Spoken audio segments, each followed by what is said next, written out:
Welcome back to the account वाला YouTube channel. आज जैसा कि आप देख रहे होंगे स्लाइड लगा हुआ, आज हम आपके लिए लेके आए हैं कार्बन तथा यौगिक, मतलब कार्बन एंड इट्स कंपाउंड। इसका नाम दिया गया है वन शॉट वीडियो। मतलब आज जो है हम कार्बन से रिलेटेड जितना भी चीज़ है, कार्बन से रिलेटेड इस चैप्टर में जितना भी महत्वपूर्ण कॉन्सेप्ट है, जो भी इंपॉर्टेंट कॉन्सेप्ट है और एग्जाम में जो भी इंपॉर्टेंट क्वेश्चन पूछा जाएगा, वो सारे चीज़ को आज हम क्या करेंगे, बढ़िया से पढ़ेंगे, समझेंगे और क्वेश्चन आएगा उसको गर्दा छोड़ा करके बनाएंगे। क्लियर? तो आज जो है आज बिना कोई स्लाइड का पढ़ाएंगे। क्लियर? तो इसी को आज हम जो है अच्छे तरह से समझेंगे, पढ़ेंगे और कोशिश करेंगे कि आने वाले क्वेश्चन को हम अच्छे से सॉल्व कर ले। क्लियर? तो जैसा कि देख रहे हैं आज बिना कोई स्लाइड है, आज एकदम अपना मन से पढ़ेंगे और अपना मन से पढ़ाएंगे। क्लियर? जो भी इंपॉर्टेंट टॉपिक है, जो भी चीज़ है, जो भी क्वेश्चन पूछा गया है पिछले वर्षों में, वो सारे चीज़ को हम यहाँ डिस्कस करने की कोशिश करेंगे। वैसे तो ये चैप्टर जो है कार्बन एंड कंपाउंड, कार्बन तथा यौगिक, ये एक बहुत बड़ा चैप्टर है। बहुत बड़ा चैप्टर का मतलब है कि एक दिन में या 5 से 6 घंटा वीडियो बनाने से कोई फायदा नहीं है। क्लियर? 5 से 6 घंटा एकदम बोर हो जाता है इंसान देखते देखते। तो हम इस चैप्टर में, इस चैप्टर से रिलेटेड वो सारे महत्वपूर्ण कॉन्सेप्ट और क्वेश्चंस के बारे में बात करेंगे जो है आने वाले एग्जाम में क्या होगा, क्वेश्चन सॉल्व करने में हमको मदद मिलेगा। क्लियर? तो पहला जो है हम अपना बात करते हैं कि क्या है कार्बन और इट्स कंपाउंड। क्या पढ़ेंगे बाबू? कार्बन एंड इट्स कंपाउंड, मतलब कार्बन और उसके यौगिक। तो हम जो पढ़ेंगे वो क्या पढ़ेंगे? कार्बन और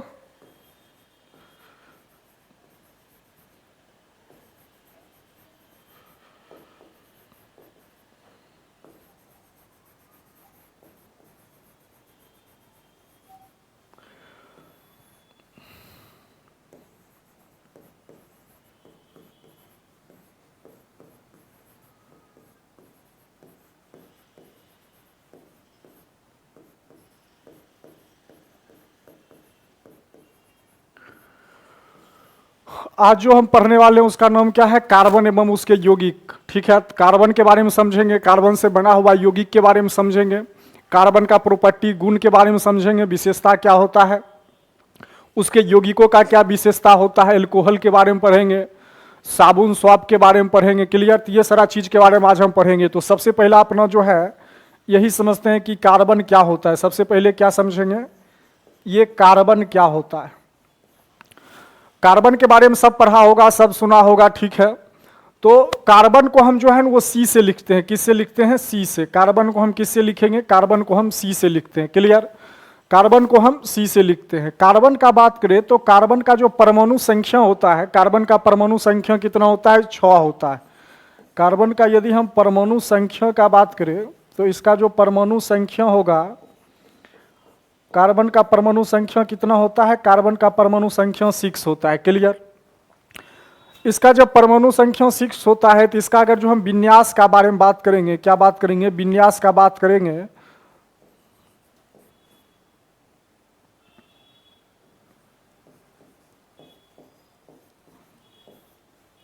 विन्यास के बारे में बात करेंगे तो ये क्या होता है? 2 और 4। क्लियर?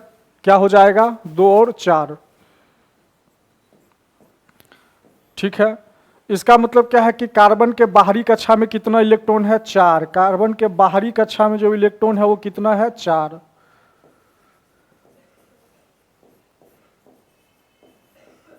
बाहरी कक्षा में मतलब आउटर मोस्ट सेल।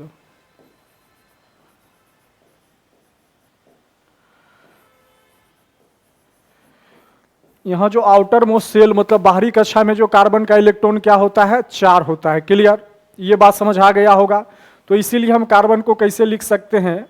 कार्बन को हम ऐसे लिख लेते हैं, एटॉमिक नंबर जो है ये परमाणु संख्या, इसको लिखते हैं यहाँ, और इसका मास के लिखते हैं ये। क्लियर? तो ये जो है ये क्या बताएगा? परमाणु संख्या को। ये क्या बताता है? परमाणु संख्या को।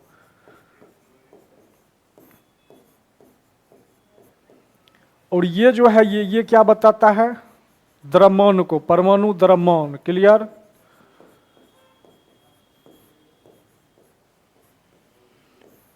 ये बताएगा परमाणु द्रव्यमान को। यहां तक कोई दिक्कत नहीं है। अब हम देखते हैं कार्बन जो होता है हमारे भू प्रॉपर्टी में, मतलब हमारे अर्थ के ऊपर में जो पाया जाता है भू प्रॉपर्टी में। क्लियर? तो ये जो कार्बन जो है, ये जो हमारे भूपर्पट्टी में पाया जाता है, ये हमारे जो भूपर्पट्टी में पाया जाता है 0.02%। कितना प्रतिशत? 2%। मतलब कार्बन हमारे धरती के ऊपर वाला जो परत होता है, भूपर्पट्टी जिसको बोलते हैं, भूतल जिसको भूपर्पट्टी हो गया, उसमें कितना परसेंटेज में पाया जाता है? 0.02%। क्लियर? इसके अलावे यदि बात करें तो कार्बन हमारे वातावरण में जो गैस होता है, कार्बन गैस का बात कर रहे हैं, कार्बन डाइऑक्साइड गैस का बात कर रहे हैं, तो कार्बन डाइऑक्साइड जो गैस होता है,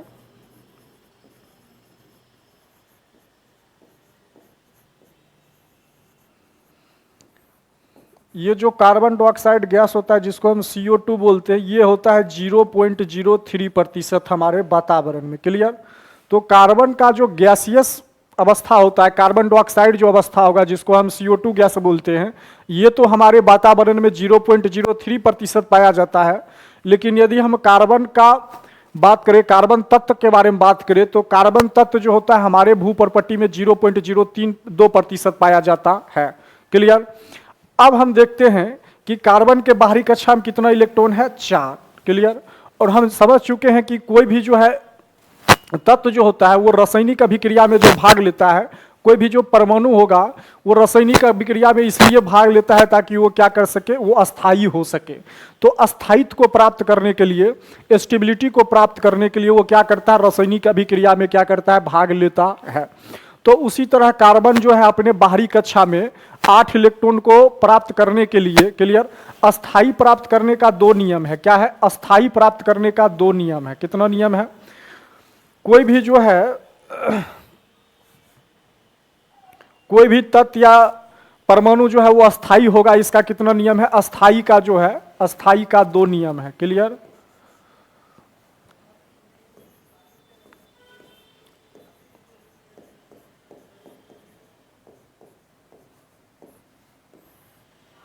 कितना नियम है? 2।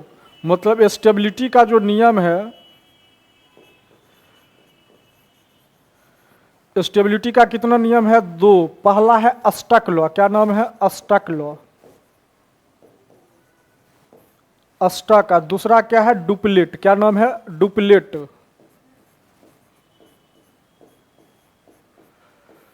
डुप्लेट इसको बोलते हैं ऑक्टेट,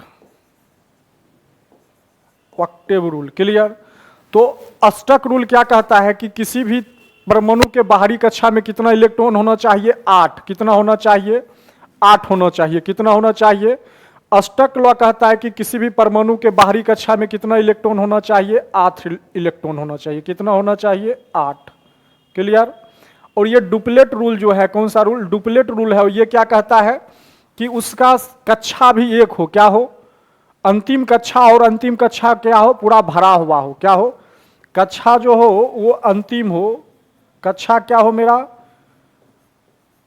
अंतिम हो, मतलब एक ही कक्षा हो। क्लियर? एक ही कक्षा हो, अंतिम कक्षा हो।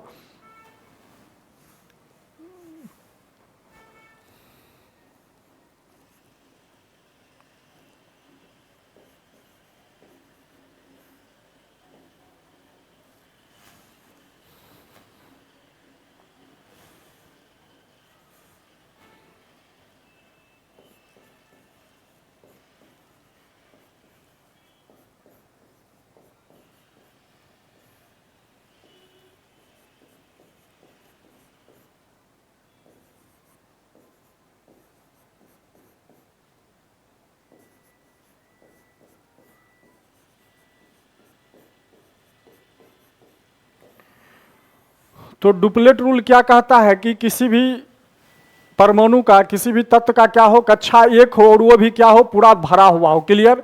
इसका जो एग्जांपल है वो है हीलियम। क्या है? तो हीलियम जो है वो अस्थाई होता है।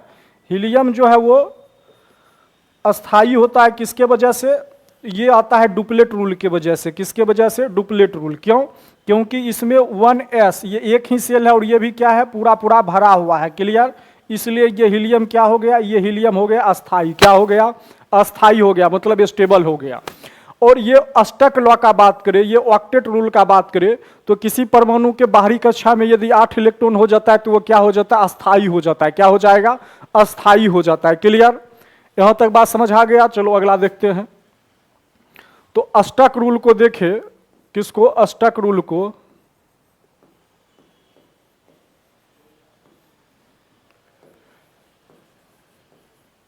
अष्टक रूल कहता है परमाणु के बाहरी कक्षा में कितना इलेक्ट्रॉन होना चाहिए? 8। कितना इलेक्ट्रॉन?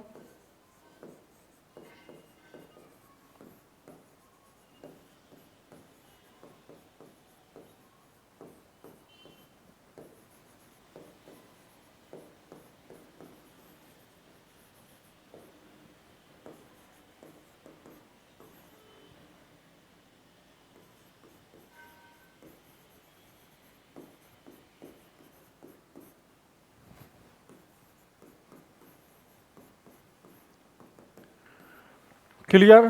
तो अष्टक लॉ क्या कहता है कि किसी भी परमाणु के बाहरी कक्षा में यदि 8 इलेक्ट्रॉन होगा तो वो क्या हो जाएगा? वो अस्थाई हो जाएगा। मतलब वो क्या हो जाएगा? अस्थाई हो जाएगा, स्टेबल हो जाएगा। क्या हो जाएगा?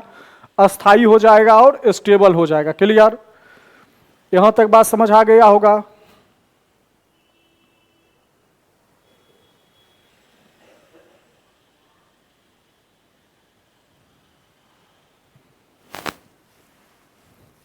यहां तक बात समझ आ गया। चलो तो इसका एग्जांपल जो है, इसका एग्जांपल देखे, इसका एग्जांपल देखे तो नियोन हो गया, आर्गन हो गया, क्रिप्टन हो गया, जेनन हो गया, रेडन हो गया। Clear? Helium, neon, argon, krypton, xenon और रेडन जो हो गया ये अष्टक रूल को फॉलो करता है। क्लियर? तो कुल मिला के 8 गो इनर्ट गैसेस है। कितना है? 8 गो। क्लियर? 8 गो जो है एग्जाम्पल में याद रखना है। 8 गो जो है 8, ये जो है अपना इनर्ट गैसेस है, अकेरिया गैस इसको बोलते हैं। क्लियर? मतलब नॉन रिएक्टिव। क्या बोलेंगे? नॉन रिएक्टिव या अकेरिया गैस। क्लियर? तो ये जो नॉन रिएक्टिव या अकेरिया गैस होता है ये किसी भी रासायनिक अभिक्रिया में भाग नहीं लेता। इसका मतलब क्या है कि ये जो अकेरिया गैस होता है, इनर्ट गैसेस होता है, नॉन रिएक्टिव जो होता है, ये क्या होता है? अस्थाई हो जाता है। अस्थाई का क्या मतलब है? अस्थाई का मतलब अभी बताए हैं कि ये जो अपना अष्टक रूल कहता है, जिसको हम क्या बोलते हैं? ऑक्टेट रूल या अष्टक रूल, ये कहता है कि किसी परमाणु के बाहरी कक्षा में यदि 8 इलेक्ट्रॉन होगा तो वो क्या हो जाएगा? वो अस्थाई हो जाएगा। क्या हो जाएगा? वो अस्थाई हो जाएगा। क्लियर? तो इस अस्थाई का जो नियम का पालन करता है ये कितना परमाणु है? 8। कितना है? 8। क्लियर? तो ये याद रखना है कि ये जो 8 जो है 8, जिसको हम आवर्त सारणी के वर्ग 18 में रखे हैं। कहाँ रखे हैं? आवर्त सारणी के वर्ग 18 में। क्लियर?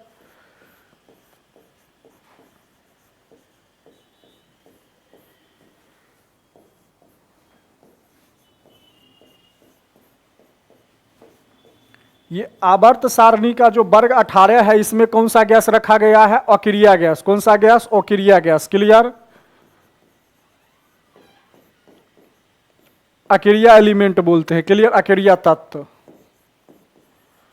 ठीक है? तो ये कहाँ रखा गया? कोई भी पूछा कि जो अकेरिया तत्व होता है ये आवर्त सारणी के किस वर्ग में रखा गया है, तो ये क्या बोलना है? वर्ग 18 में, सबसे लास्ट में। क्लियर?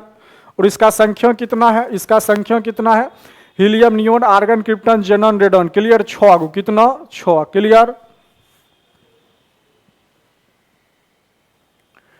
तो आवर्त सारणी के वर्ग 18 में जितना रखा गया वो क्या है? अकेरिया तत्व। मतलब वो क्या है? ये अस्थाई है। ये क्या है? अस्थाई। ये अपना क्या है? ये जो है बाबू ये अस्थाई है, मतलब स्टेबल हो गया है। क्या हो गया है? स्टेबल हो गया है। स्टेबल का मतलब क्या है कि स्टेबल का मतलब है कि अमूमन जो है ना, मतलब ऑलमोस्ट वो किसी भी रिएक्शन में पार्टिसिपेट नहीं करता है। क्लियर? थोड़ा बहुत अपवाद स्वरूप करता है लेकिन उसको ध्यान में नहीं रखना है। क्लियर?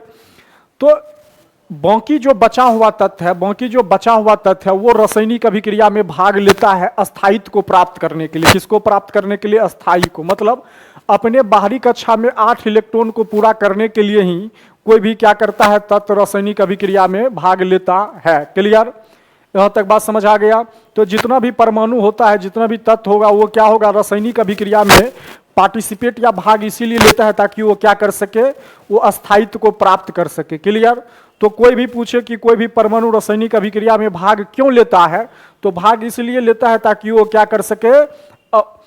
वो जो है अष्टक रूल का पालन कर सके, वो अपने बाहरी कक्षा में 8 इलेक्ट्रॉन को पूरा कर सके। क्लियर? तो कोई भी परमाणु जो होता है रासायनिक अभिक्रिया में भाग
तो जैसा कि बोर्ड पे लिखा हुआ अभी बताए हैं कि कोई भी जो परमाणु होगा वो रासायनिक अभिक्रिया में भाग इसलिए लेता है ताकि वो अपने अस्थायित्व को प्राप्त कर सके। किसको प्राप्त कर सके? अस्थायित्व को प्राप्त कर सके। अस्थायित्व को प्राप्त करने का मतलब क्या है? अस्थायित्व को प्राप्त करने का मतलब ये है, अस्थायित्व को प्राप्त करने का मतलब क्या है? अस्थायी को प्राप्त करने का मतलब है कि बाहरी कक्षा में 8 इलेक्ट्रॉन प्राप्त कर सके। कितना? बाहरी कक्षा में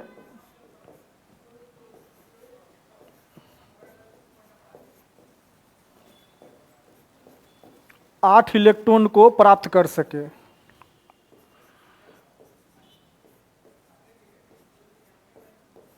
क्लियर? तो जब कोई परमाणु अपने बाहरी कक्षा में 8 इलेक्ट्रॉन प्राप्त कर लेता है तो वो क्या हो जाता है? अस्थायित हो जाता है। और यही तो नियम कहता है, कौन सा? अष्टक रूल। अष्टक रूल बाबू यही कहता है कि कोई भी परमाणु है अपने बाहरी कक्षा में यदि 8 इलेक्ट्रॉन को क्या कर सके? प्राप्त कर सकता है, तो उसी को हम क्या बोलेंगे? उसी को हम क्या बोलते हैं? अस्थायी, स्टेबल बोलेंगे। क्या बोलेंगे? स्टेबल।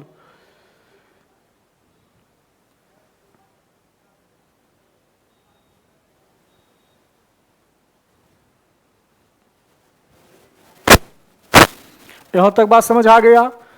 तो अस्थाई के बारे में पता चल गया। तो यहां से हमको यह समझ आ गया कि कोई भी परमाणु रासायनिक अभिक्रिया में भाग क्यों लेता है? इसलिए लेता है ताकि वो अपने बाहरी कक्षा में कितना इलेक्ट्रॉन प्राप्त कर सके? 8 इलेक्ट्रॉन। और जब वो 8 इलेक्ट्रॉन प्राप्त कर लेगा तो अष्टक रूल के अनुसार वो क्या हो जाएगा? अस्थाई हो जाएगा। अस्थाई हो जाएगा तो उसको किसी भी रासायनिक अभिक्रिया में भाग लेने की जरूरत नहीं है। अभी जो इंसान जो होता है एकदम पूरा सुबह से लेकर शाम तक इधर उधर भाग दौड़ की जिंदगी जी रहा है। क्लियर? कोई पढ़ रहा है, कोई पढ़ा रहा है, कोई जॉब कर रहा है, कोई कुछ कर रहा है, कोई कुछ कर रहा है। क्यों कर रहा है? ताकि उसका लाइफ क्या हो? बेटर हो। क्लियर? अच्छा जिंदगी जिए। और जब वो बहुत ज्यादा रुपया पैसा कमा लेगा, 10-20 को बंगला उंगला बना लेगा, मर्सिडीज फेरारी बढ़िया ओडी Q8 कार और सब ले लेगा, तो इतना धन दौलत उसके पास आ जाएगा तो उसको अब लगेगा ही नहीं, अब मतलब उसको कुछ प्राप्त करने के लिए बचा ही नहीं हो। क्लियर? तो इंसान अस्थाई हो जाता है। क्लियर? लेकिन शहर में ये अस्थाई वाला जिंदगी नहीं देखने को मिलता है, क्योंकि शहर का लोग बहुत ज्यादा लालची ग्रीडी हो गया है। क्लियर? उसको ज्यादा जितना ज्यादा धन दौलत मिलता है, जितना ज्यादा ऐश मौज की जिंदगी मिलता है, उसका बावजूद भी वो चाहता है कि मेरे पास और ज्यादा हो जाए। क्लियर? तो ये अस्थाई वाला जिंदगी जो है, ये सेठ वाला, ये राजा वाला जो जिंदगी है, ये गांव में देखने को मिलता है। कहां देखने को मिलेगा? गांव में। गांव में देखने को मिलता है। बड़ बुजुर्ग जो बूढ़ा उढ़ा लोग रहते हैं, दादा उदा टाइप का, वो क्या करते हैं? एकदम खटिया उटिया बिछा करके, घोड़ा आग उग जला करके एकदम हुक्का उक्का पी रहे होते हैं, एकदम देश दुनिया की बात कर रहे होते अपने दोस्त के साथ। तो वो जो है वो अस्थाई वाला नियम है, उनको किसी चीज का फिक्र नहीं है। क्लियर? एकदम बैठे हैं, सोए हैं, खाए हैं। क्लियर? लेकिन शहर में यह अस्थाई जिंदगी देखने को नहीं मिलता है। तो चाहे वो सजीव वस्तु हो या निर्जीव वस्तु, सबको क्या है? अस्थाई जिंदगी चाहिए। सबको क्या चाहिए? अस्थाई जिंदगी चाहिए। और न्यूटन भी तो यही कह के गया है। न्यूटन जब अपना गति का पहला नियम दिया था तो वो भी तो यही कहा था, यदि कोई वस्तु क्या हो? रुका हुआ हो या गति में हो तो वो उसी अवस्था में रहना चाहेगा। क्लियर? तो इसी तरह जो हमारा परमाणु भी होता है, ये भी अस्थाई रहना चाहता है। क्लियर? ये भी क्या रहता है? अस्थाई रहना चाहता है। और इसी अस्थाई को प्राप्त करने के लिए वो क्या करता है? रासायनिक अभिक्रिया में भाग लेता है। क्लियर? ताकि उसके बाहरी कक्षा में 8 इलेक्ट्रॉन हो सके। क्लियर? यहां तक बात समझ आ गया? क्लियर? हम अपने मुद्दा से नहीं भटकेंगे। हम पढ़ा रहे थे चैप्टर कौन सा? कार्बन। क्लियर? अब देखो कार्बन तुमको समझ आएगा। क्या आएगा? कार्बन समझ आएगा। जब तुमको ये अष्टक रूल समझ आ जाएगा, ये क्लास 9th का ही है। अष्टक रूल जब समझ आ जाएगा, क्लियर? अष्टक रूल समझ आ जाएगा, helium, neon, argon, krypton, जेनन, radon, 6 गो जो है अस्थाई तत्व है। कितना है? 6 गो जो है अस्थाई तत्व है। कितना? 6 गो जो है वो क्या है? अस्थाई है। अस्थाई जो है, अस्थाई वो कितना है? 6 गो। Helium, helium, neon, argon, krypton, xenon और radon. Helium, neon, argon, krypton, xenon और रेडॉन। क्लियर? ये 6 गो है जो कहां रखा गया है? ये ग्रुप 18 में रखा गया है। क्लियर? ये बात समझ आ गया? चलो, तो जब हमको ये समझ आ गया तो अब हम समझ सकते हैं कि कार्बन और उसके यौगिक क्या होता है। क्लियर? क्योंकि जब तक हम अस्थायित्व नहीं समझेंगे तब तक हम कार्बन के बारे में नहीं समझ पाएंगे, न कार्बन के यौगिक के बारे में समझ पाएंगे। क्लियर? अब हमको ये पता चल गया कि कोई भी जो परमाणु होता है, क्लियर, वो रासायनिक अभिक्रिया में क्यों भाग लेता है, वो एक दूसरे से क्यों जुड़ता है, वो एक दूसरे से अलग क्यों हो जाता है, इसीलिए ताकि वो क्या हो सके, अस्थाई हो सके। जिंदगी भी तो यही है ना, जिंदगी में भी एक खूबसूरत व्यक्ति आता है, कुछ दिन रहता है, जुड़ता है, समझता है, फिर जब उसको सब कुछ सही नहीं लगता है तो वो क्या होता है, दूर चले जाता है। और उसी को आजकल हम क्या बोलते हैं, ब्रेकअप बोलते हैं। नहीं बोलते यार ब्रेकअप हो गया, पैचअप हो गया, क्लियर। तो ब्रेकअप पैचअप भी यही होता है, अस्थाई प्राप्त करने का नियम है। दो या दो से अधिक व्यक्ति आपस में मिलकर क्या करते हैं, स्टेबल होना चाहते हैं, क्लियर। अगर जो उनके अपने मन पसंद के अनुसार सारा चीज अगर जो सामने वाला बंदा में नहीं मिल रहा है तो फिर वो क्या करेंगे, वहां से अलग हो जाएंगे, क्लियर। और इसको हम बोलते हैं ब्रेकअप, क्लियर। तो ब्रेकअप अमूमन इसलिए होता है ताकि जो सामने वाला जो एक्सपेक्ट कर रहा है, सामने वाला व्यक्ति जो एक दूसरे से एक्सपेक्ट कर रहा है, जो उम्मीद कर रहा है, वो उम्मीद के अकॉर्डिंग उसको चीज नहीं मिल रहा है, एक्सपेक्टेशन के अकॉर्डिंग उसको चीजें नहीं मिल रही है, तो फिर क्या आता है, फिर दो व्यक्ति के बीच में दूरियां होने लगती है, विचार का मिलन नहीं हो पाता है। जब विचार का मिलन नहीं हो पाएगा तो फिर दिल का मिलन कैसे हो पाएगा। तो इसीलिए वो व्यक्ति दोनों क्या होता है, अलग हो जाता है। फिर जो दोनों व्यक्ति अलग अलग हुआ है वो फिर उस व्यक्ति को खोजता है, दोनों अपने अपने तरफ से अलग अलग व्यक्ति को फिर से खोजता है, क्लियर। फिर उससे मिलता है, इसी तरह से कहानी चलते रहता है, क्लियर। तो यहाँ तत्व में भी, परमाणु में भी ऐसा ये होता है ताकि वो अस्थायित्व को प्राप्त करने के लिए अलग अलग परमाणुओं से क्या करता, रासायनिक अभिक्रिया करते रहता है। उसी तरह हमारा एक जो है प्यारा सा कार्बन भी है, क्लियर। अभी जो है दो चीज दुनिया में, दो चीज बहुत ज्यादा है, एक है प्लास्टिक, एक है कार्बन, क्लियर। कार्बन और प्लास्टिक जो होता है उससे हम लोग जो है घिर चुके हैं, हमारा पूरा पृथ्वी क्या हो चुका है, घिर चुका है, क्लियर। कार्बन और प्लास्टिक से जहां देखो वहां प्लास्टिक मिल जाएगा, क्लियर। जो एक बहुत बड़ा नुकसान वाला बात है, हमारे वातावरण के लिए बहुत ज्यादा पॉल्यूट करता है। और कार्बन जो भी है बहुत ज्यादा असंख्य मात्रा में कार्बन में है, हर खाना में, हर क्रीम में, हर चीज में कार्बन मिला हुआ रहता है। चलो, तो कार्बन का बारे में बताए थे, कार्बन के बारे में बताए थे कि इसका परमाणु संख्या 6 होता है और मास कितना होता है, 12 होता है। कितना मास इसका हो जाएगा, मास मतलब इसका द्रव्यमान जो होता है वो कितना होता है, 12, और इसका होता है 6, क्लियर। विन्यास के बारे में बताए थे, विन्यास के बारे में बताए थे, तो इसके बाहरी कक्षा में बताए थे कितना इलेक्ट्रॉन होता है, 4, कितना, 4, क्लियर।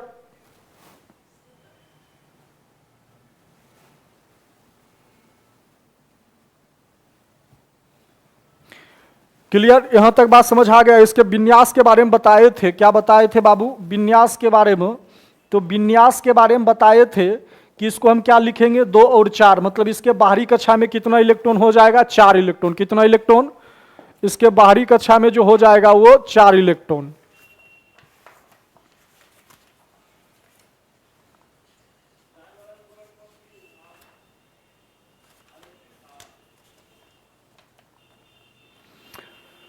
यहां तक बात समझ आ गया था, क्लियर। अब ये देखो 4 है, इसका मतलब क्या है कि कार्बन के भी बाहरी कक्षा में 8 इलेक्ट्रॉन नहीं है। तो कार्बन भी अपने बाहरी कक्षा में 8 इलेक्ट्रॉन को प्राप्त करने के लिए, 8 इलेक्ट्रॉन को प्राप्त करने के लिए 3 तरीका है। क्या है, 3 तरीका है। पहला तरीका है कि वो क्या कर सके, चलो अगला स्लाइड ले लेते हैं फिर डिस्कस करते हैं। अगला स्लाइड देखो, अगला स्लाइड में फिर से वही बात है, कार्बन के बारे में जिक्र कर रहे थे। क्या बात कर रहे थे, कार्बन के बारे में बात कर रहे थे, क्लियर। कार्बन के बारे में बात कर रहे थे तो बाबू तुम देखो, कार्बन के बारे में बात कर रहे थे तो देखना पड़ेगा क्या कि कार्बन को हम लिख लिए 6 और 12। ये जो है परमाणु संख्या को बताता है, क्या बताता है, परमाणु संख्या। ये तो समझ आ गया। ये जो है ये ऊपर वाला बताता है परमाणु द्रव्यमान को। क्या बताता है बाबू, परमाणु द्रव्यमान को। क्या बताता है, परमाणु द्रव्यमान। विन्यास बताए थे, ये जो विन्यास अपना बताए थे बाबू, ये क्या होता है, 2 और 4 होता है। तो जैसा कि हम तुमको पिछले स्लाइड में बताए कि अस्थाई प्राप्त करने का 2 नियम है, एक को बोलते हैं अष्टक रूल, दूसरा को बोलते हैं डुप्लेट रूल। और डुप्लेट रूल को सिर्फ और सिर्फ हीलियम ही नियम को पालन करता है। डुप्लेट रूल किसको बोलते हैं कि उसका एक ही सेल हो और वो भी पूरा पूरा भरा हुआ ही हो, एक ही सेल हो और वो पूरा पूरा भरा हुआ हो। तो हीलियम को देखो, हीलियम का जो है 2 होता है, कितना होता है, 2, और मास कितना, मतलब द्रव्यमान 4 होता है। अब इसको फिल करेगा तो 1s2 आ जाएगा, क्लियर। देख लो एक ही सेल है, एक ही सेल है, वो भी पूरा पूरा भरा हुआ है। तो ये भी क्या हो जाएगा, ये भी हो जाता है अस्थाई। क्या हो जाएगा, अस्थाई, डुप्लेट रूल के अकॉर्डिंग। किसके रूल के अकॉर्डिंग? डुप्लेट रूल के अकॉर्डिंग। क्लियर? बाकी सारा जो बचा हुआ है वो ऑक्टेट रूल के अकॉर्डिंग। क्लियर? ऑक्टेट रूल के अकॉर्डिंग कितना? अष्टक रूल के अकॉर्डिंग 6 गो तत्व जो है वो अस्थाई है। क्लियर? वो भी बता चुके हैं। बाकी जो बचा हुआ है जो अस्थाई नहीं है, क्लियर, वो क्या करेगा? अस्थाई को प्राप्त करने के लिए अलग अलग परमाणुओं से क्या करेगा? अभिक्रिया करेगा, उससे जुड़ेगा, उससे अलग होगा। क्लियर? ताकि क्या कर सके? वो अपने बाहर वाला कक्षा जो है उसमें 8 इलेक्ट्रॉन को प्राप्त कर सके। तो यहां जो हम कार्बन को देख रहे हैं, कार्बन के बाहरी कक्षा में कितना इलेक्ट्रॉन बाबू? 4 इलेक्ट्रॉन। इसका मतलब है कि इसके भी बाहरी कक्षा में 8 इलेक्ट्रॉन नहीं है। चलो, जब इसके बाहरी कक्षा में नहीं है तो इसका मतलब यह है कि यह भी क्या करेगा? दूसरे से जुड़ेगा, रासायनिक अभिक्रिया में भाग लेगा। क्लियर? अब सवाल उठता है कि रासायनिक अभिक्रिया में भाग लेगा तो कैसे लेगा? भाई, रासायनिक जो बंधन बनेगा एक दूसरे से जुड़ेगा, टूटेगा, अलग होगा। जो बंधन एक दूसरे के बीच में बनेगा, कुछ टर्म और कंडीशन रहेगा कि नहीं रहेगा? रहेगा, जरूर रहेगा। 3 पॉसिबिलिटी हो सकता है। क्या हो सकता है? पहला ये हो सकता है कि ये 4 को किसी को दे दे। क्या कर दे? 4 को किसी को दे दे। 4 को किसी को क्या कर दे? दे दे। क्लियर? या ये हो सकता है ये 4 को जो है किसी को दे दे। ठीक है, माइनस कर दिया मतलब दे दिया। या हो सकता है कि 4 को ले ले। क्या ले ले? 4 को ले ले। क्लियर? ये ले लेगा तो भी 8 हो जाएगा, दे देगा तो 2 हो जाएगा। तो ये डुप्लेट रूल के अकॉर्डिंग ये हो जाएगा अस्थाई। क्लियर? तीसरा कंडीशन, पहला कंडीशन तो क्या हो गया? दे देना, किसी को दे दिया। क्लियर? किसी से ले लेना, देना, ये मान लो देना, दे दिया किसी को, ये हो गया ले लेना, किसी से लेना। ठीक है? तीसरा कंडीशन जो है, ये पहला हो गया, ये दूसरा। और तीसरा कंडीशन का बात करें तो ये क्या करेंगे? ये करेंगे कि न किसी से लेगा न किसी को देगा। क्या करेगा? सहयोग कर लेगा। क्या करेगा? सहयोग। सहयोग मतलब क्या करेगा कि इसका भी रहेगा और उसका मतलब पार्टनरशिप कर लेगा, साझेदारी कर सकता है। क्या कर सकता है? साझेदारी। क्या कर सकता है? साझेदारी। क्लियर? न देगा न लेगा, क्या कर सकता है? साझेदारी कर सकता है। तो 3 गो कंडीशन है। क्लियर? अब ये हम सोचेंगे, अब हम ये देखते हैं कि ये तो मेरे को समझ आ गया कि कार्बन जो है 3 तरीका से क्या कर सकता है? जुड़ सकता है किसी से। या तो किसी को इलेक्ट्रॉन दे सकता है, क्योंकि हम लोग भी किसी को रुपया दे दिए रहते हैं तो उस इंसान से जुड़े हुए रहते हैं। उस इंसान को याद रहता है कि चलो हम आदित्य का जो है रुपया लिए हैं, हमको भी याद रहता है कि हम किसी दूसरे को रुपया दिए हैं। क्लियर? तो वो भी इस तरह से एक दूसरे से जुड़ा रहता है। क्लियर? अगर जो हम किसी का रुपया लिए हुए रहेंगे तो हमको भी याद रहेगा कि बाबू देखो विराट का, मतलब मेरा एक दोस्त था विराट का रुपया लिए हैं या प्रणव का रुपया लिए हैं, तो हमको क्या करेगा? प्रणव और हमारे बीच में क्या करेगा? वो जो रुपया उसका लिए हैं वो हमको जोड़ के रखेगा। क्लियर? और जब साझेदारी हो जाएगा, जब हम बिजनेस स्टार्ट करेंगे, कोई काम स्टार्ट करेंगे, उसमें 2 लोग मिलके काम स्टार्ट करेंगे, आधा रुपया मेरा लगेगा, आधा किसी और का लगेगा, तो दोनों क्या हो जाएंगे? पार्टनर हो जाएंगे। और दोनों क्या करेंगे? वो एक दूसरे के साथ मिलके काम करेंगे, एक दूसरे से रिश्ता बन जाएगा। क्लियर?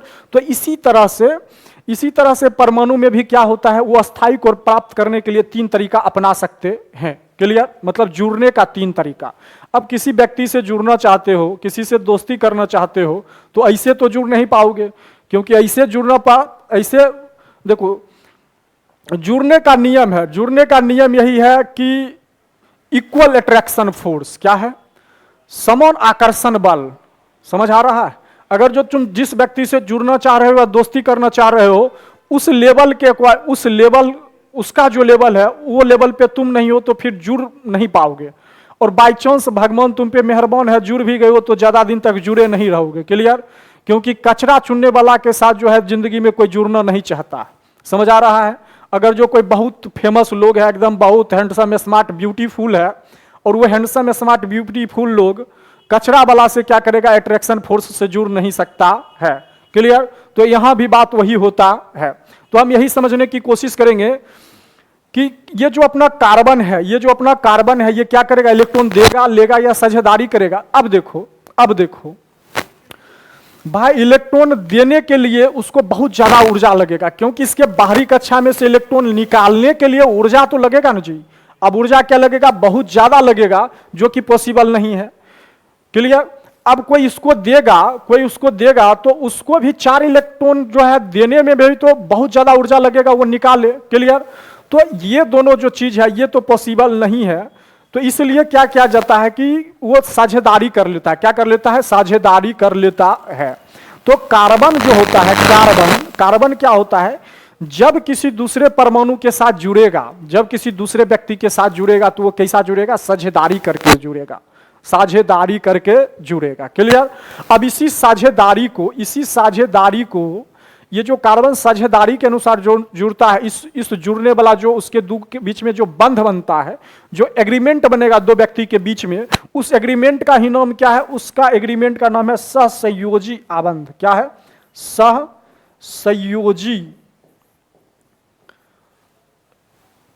या सहसंयोजक बोल सकता है। क्या बोल सकता है? सहसंयोजक बंध या आबंध। क्लियर? आबंध।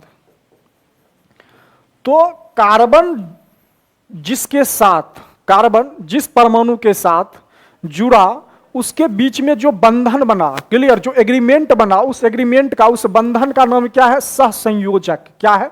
सहसंयोजक। सहसंयोजक मतलब आपस में क्या कर लिया? साझेदारी कर लिया, साझेदारी कर लिया। क्लियर? आपस में साझेदारी का क्या मतलब है कि मान लो कि कोई काम है, कोई बिजनेस है। क्या है? कोई बिजनेस है, एक मान लो बिजनेस है। क्या है? बिजनेस है। अब बिजनेस क्या है? तुम बिजनेस में कुछ भी ले लो, फुचका बेचना है। क्या बेचना है? पानी पूरी का बिजनेस है। क्या बिजनेस है भाई? पानी पूरी। पानी पूरी में भी इनकम बहुत ज्यादा है, समझ आ रहा? हमारे जैसे मास्टर से तो ज्यादा पानी पूरी वाला कमा लेता है। चलो ठीक है, तो ये बिजनेस अपना है पानी पूरी। किसका है बाबू? पानी पूरी का। पानी पूरी, ये अपना पानी पूरी का एक बिजनेस है। क्लियर? अब मान लो ये दो व्यक्ति है। कितना व्यक्ति है? दो दोस्त है, दो दोस्त।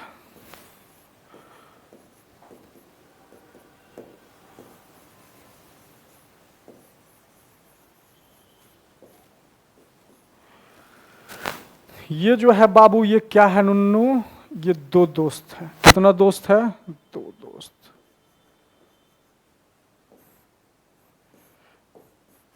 ठीक है। अब ये जो तुम देख रहा है, ये इसका नाम है राधे। क्या नाम है? राधे। इसका नाम क्या है? राधिका।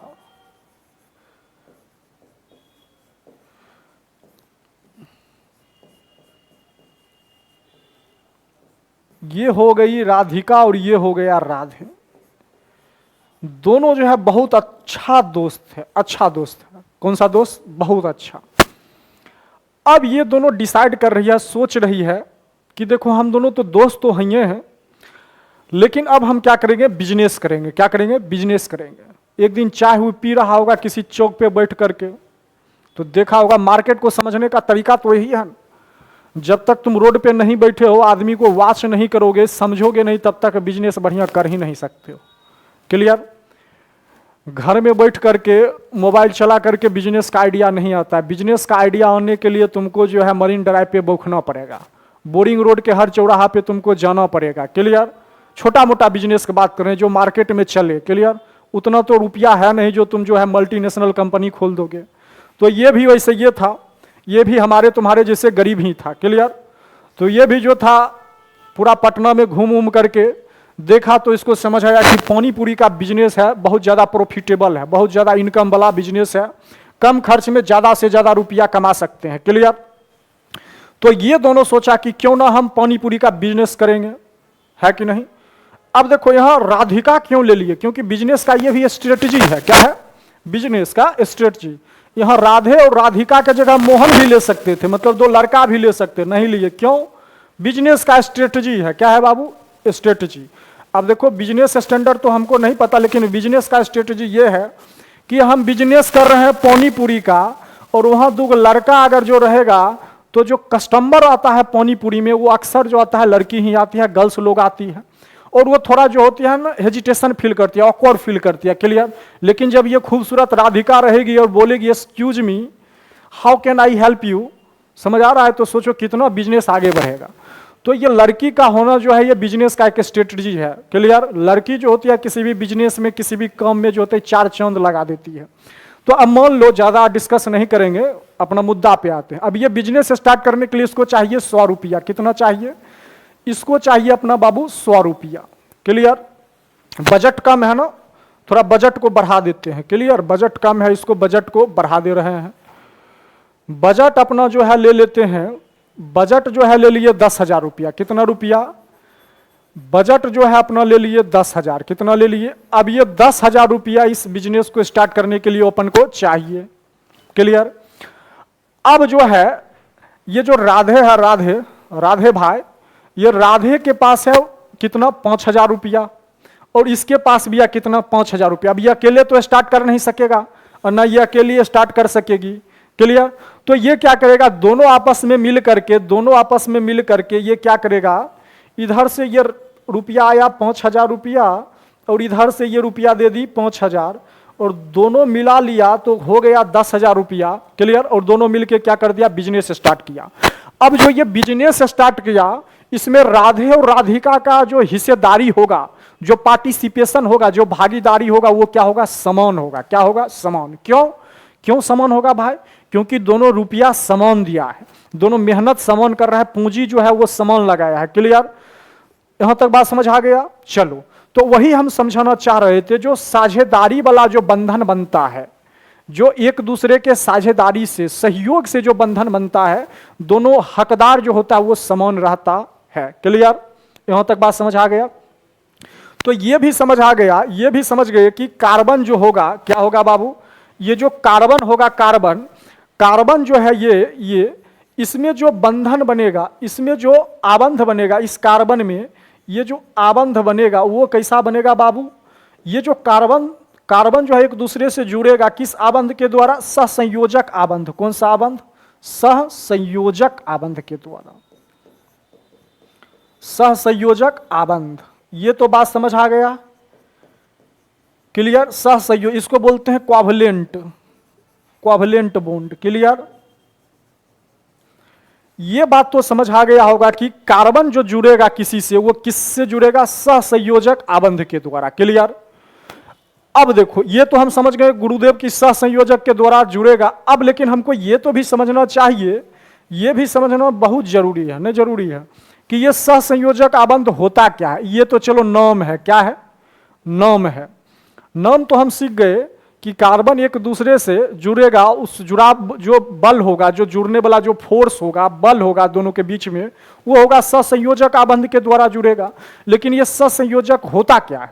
तो यही आप समझेंगे। अब का जो टॉपिक है यही है कि सहसंयोजक होता क्या है। तो अपना टॉपिक दे दिए सहसंयोजक।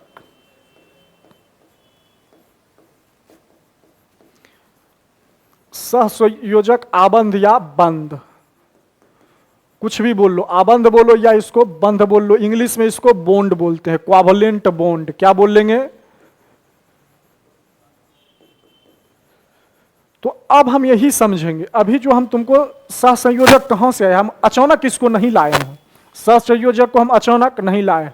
क्लियर? इसके पीछे भी कहानी है जो तुमको पीछे बता चुके हैं। अब जब हम सहसंयोजक आबंध के बारे में बात करेंगे तो यही समझेंगे कि एक्चुअल में ये होता क्या है, सहसंयोजक आबंध होता क्या है।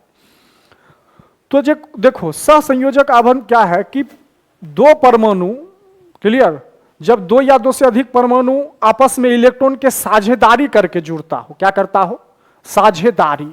इलेक्ट्रॉन का साझेदारी करके जब जुड़ता हो, इलेक्ट्रॉन को शेयरिंग करके जब जुड़ता हो, साझेदारी करके जुड़ता हो, क्लियर, उसी को हम क्या बोलेंगे? सहसंयोजक। क्लियर? तो इसको अपना लिख सकते हैं, क्या लिख सकते हैं? जब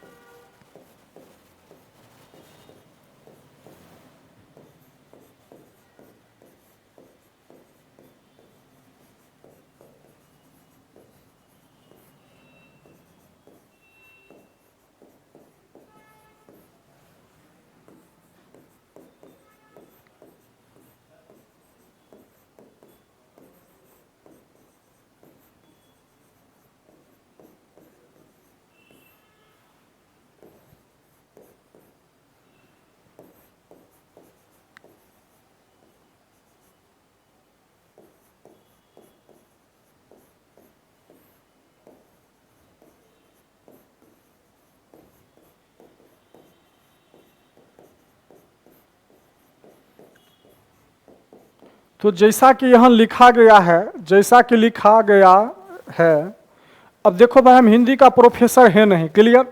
हम तुमको समझा रहे हैं, तुम समझा, जिस तरह से समझा उसी तरह से अपना याद रखना, एग्जाम में लिखना है, क्लियर। नंबर एकदम बढ़िया से आएगा, समझना इंपॉर्टेंट है। तो जब हम ये चीज के ऊपर डिस्कस करें, इसके ऊपर थोड़ा सा सोचे, तो क्या कहता है, जब दो या दो से अधिक परमाणु, क्योंकि आप दो या दो से क्यों बोल रहे हैं, अकेला भी बोल सकते हैं, अकेला में साझेदारी होगा क्या, नहीं होगा। साझेदारी जब भी होगा, पार्टनरशिप जब भी होगा, तो दो या दो से अधिक व्यक्तियों के बीच में होगा, क्लियर। और यहां तो राधे और राधिका का भाई फंडा है, तो साझेदारी तो और बहुत जरूरी है। तो जब दो या दो से अधिक परमाणु आपस में इलेक्ट्रॉन का साझेदारी करके जुड़ता हो, तो उसी को हम क्या बोलेंगे, इसी को हम बोलते हैं सहसंयोजक आबंध में जुड़ा है। किस आबंध में जुड़ गया है, सहसंयोजक। जब दो या दो से अधिक व्यक्तियों के बीच में जब रिश्ता रहता है, तो उसमें भी कुछ इंटरेस्ट रहता है। क्या रहता है, इंटरेस्ट। बिना इंटरेस्ट का कोई रिश्ता जुड़ ही नहीं सकता। जुड़ सकता है, सोच के बताना। कोई भी रिश्ता हो, दुनिया का कोई भी रिलेशनशिप हो, कोई भी प्यार मोहब्बत, माता पिता, टीचर, स्टूडेंट, एवरीथिंग, क्लियर, वो विदाउट इंटरेस्ट का जुड़ ही नहीं सकता है। तो इसमें भी अपना अपना फायदा है भाई। दोनों दो या दो से अधिक परमाणु क्यों जुड़ेगा, इसलिए जुड़ेगा ताकि वो क्या कर सके, अपने बाहरी कक्षा में 8 इलेक्ट्रॉन को पूरा कर सके और वो स्थायी प्राप्त कर सके, ऐश मौज की जिंदगी, लग्जरियस और कंफर्टेबल लाइफ जी सके, इसीलिए तो जुड़ रहा है, क्लियर। चलो यहां तक अपना फंडा क्लियर हो गया है। 1 मिनट सांस ले लो, ज्यादा लगातार पढ़ने से एकदम देख लो, तब तक हम पानी पी ले रहे हैं।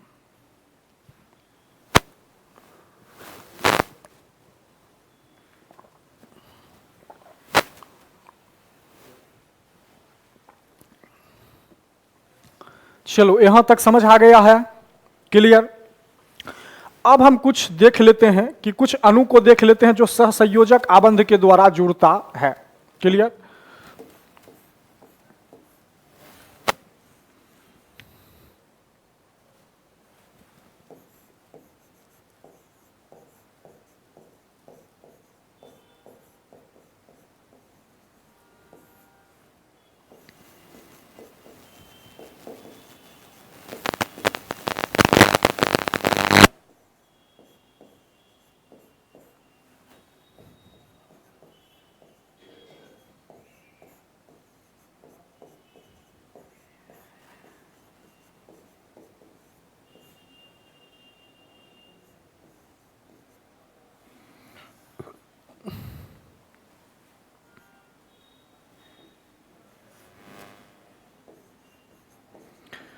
तो अब हम कुछ एग्जाम्पल के ऊपर सोचेंगे, कुछ एग्जाम्पल देखेंगे, और ये सब पूछा जाता है भाई परीक्षा में, ठीक है।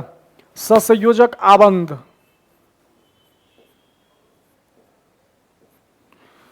क्लियर। कुछ एग्जाम्पल देखेंगे। अब देखो, समान परमाणु का भी अणु हो सकता है और असमान परमाणु का भी अणु हो सकता है। तो पहला दो तरीका हो सकता है। पहला दो तरीका क्या है भाई, दो तरीका ये हो सकता है, दो तरीका ये हो सकता है, समान परमाणु का अणु हो सकता है। क्या हो सकता है, समान परमाणु का अणु,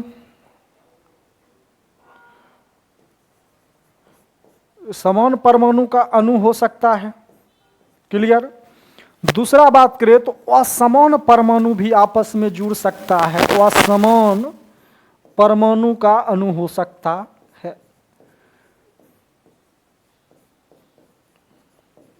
क्लियर।